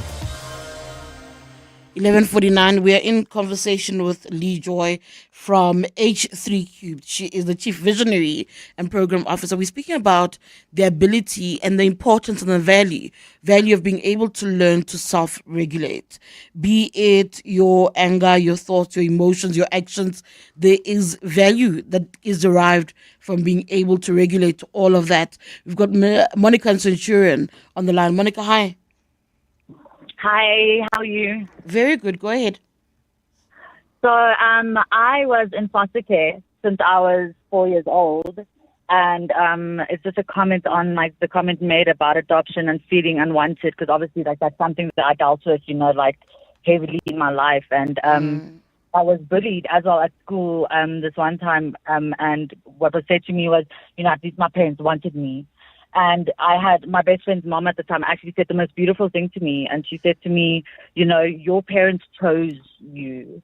And I think that is for everyone that's been adopted and, that's in a foster family. Like, that's an important thing to remember, is that, like, we were chosen by a family. Like, our family didn't get stuck with us, like, they chose us specifically. They had a choice on whether or not to be with their kid. And that made me feel so good about myself. And I never really had that issue of not feeling wanted since that day. Thank you so much. That's about what you're speaking about there, Monica. It's about remembering again that true north that I was speaking about. It's also being able to filter, the value of filtering that which isn't your truth, that can have an adverse impact on you, but you can control how much you allow it to influence you. I think for me, Monica, I'm so happy that you had that experience, that you felt chosen. I think that's really beautiful. I'm happy for you.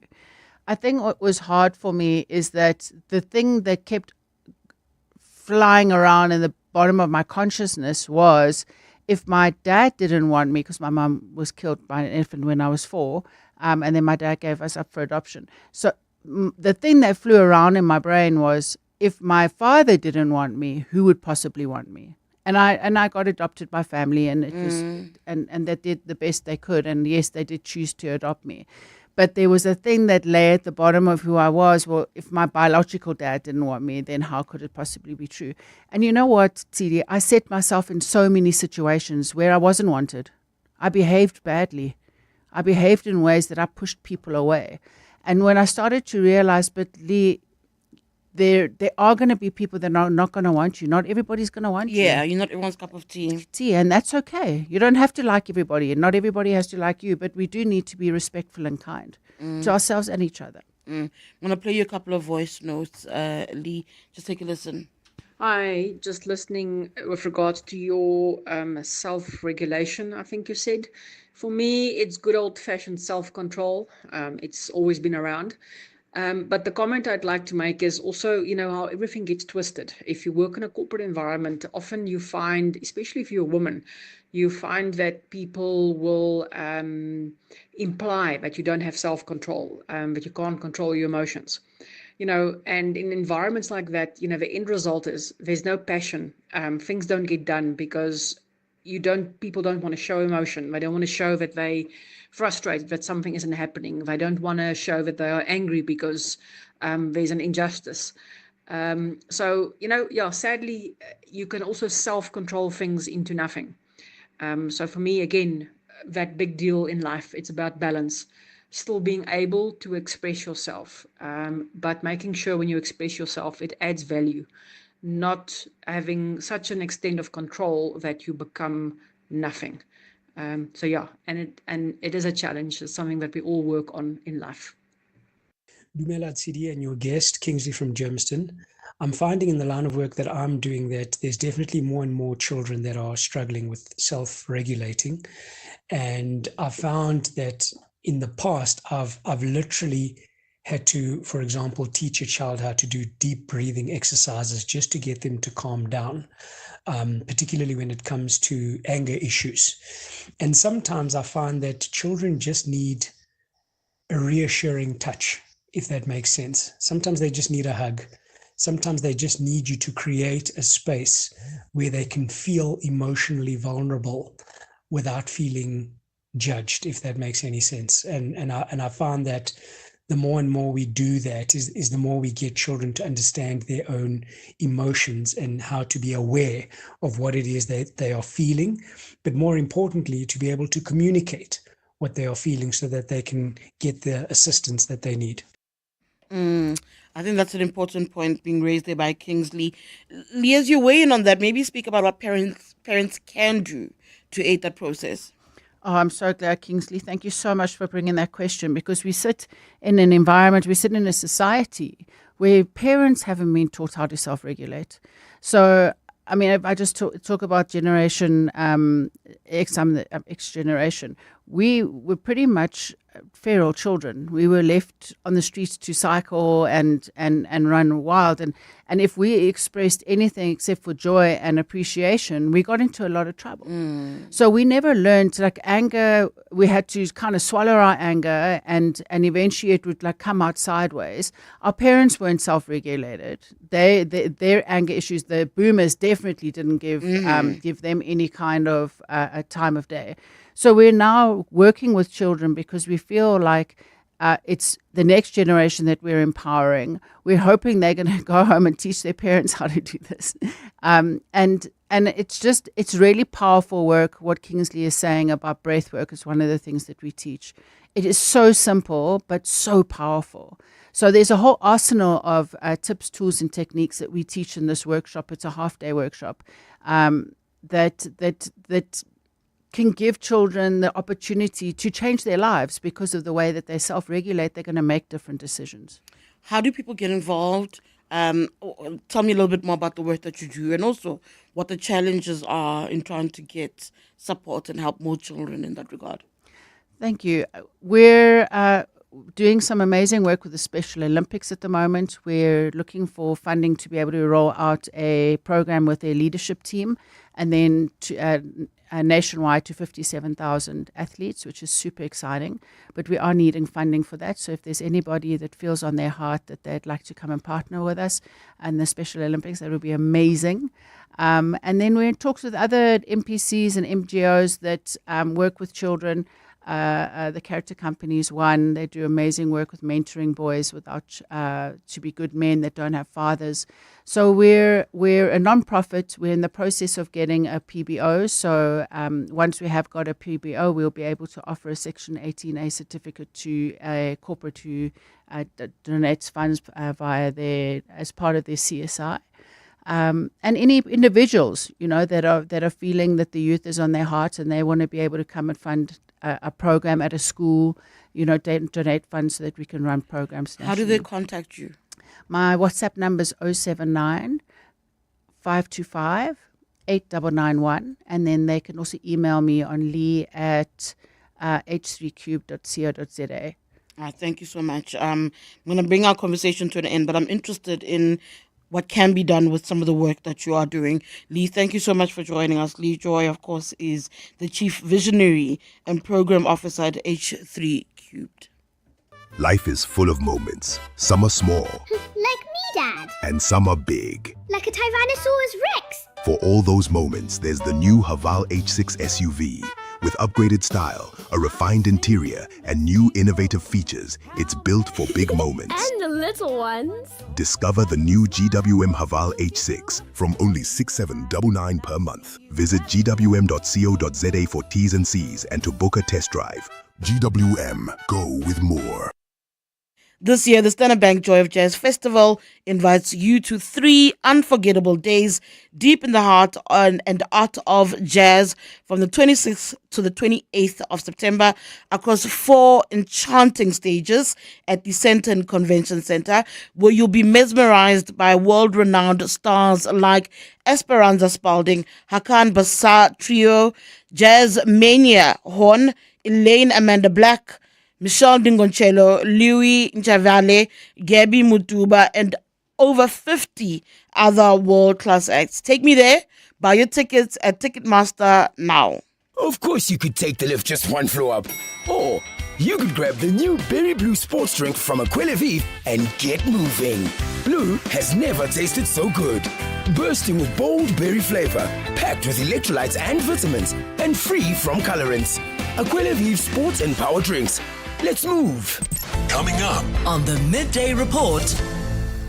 That's right. Coming up next is Jane Dutton, who's standing in for Mandy Wiener on the Midday Report. How are you doing? Very well, thank you. We're going to be speaking to the EFF about that horrific car crash that claimed heartbreaking, 12 people. Lives, So an investigation is underway. Hopefully we'll find out what went wrong there. We're also going to be speaking to the Gift of the Givers about what's been happening in the Eastern Cape. Donald Trump has left the G7 summit early. He says it's got nothing to do with the ceasefire. So why has he left? And when he said, to evacuate Tehran, what is it that's been threatened? How's that going to play out?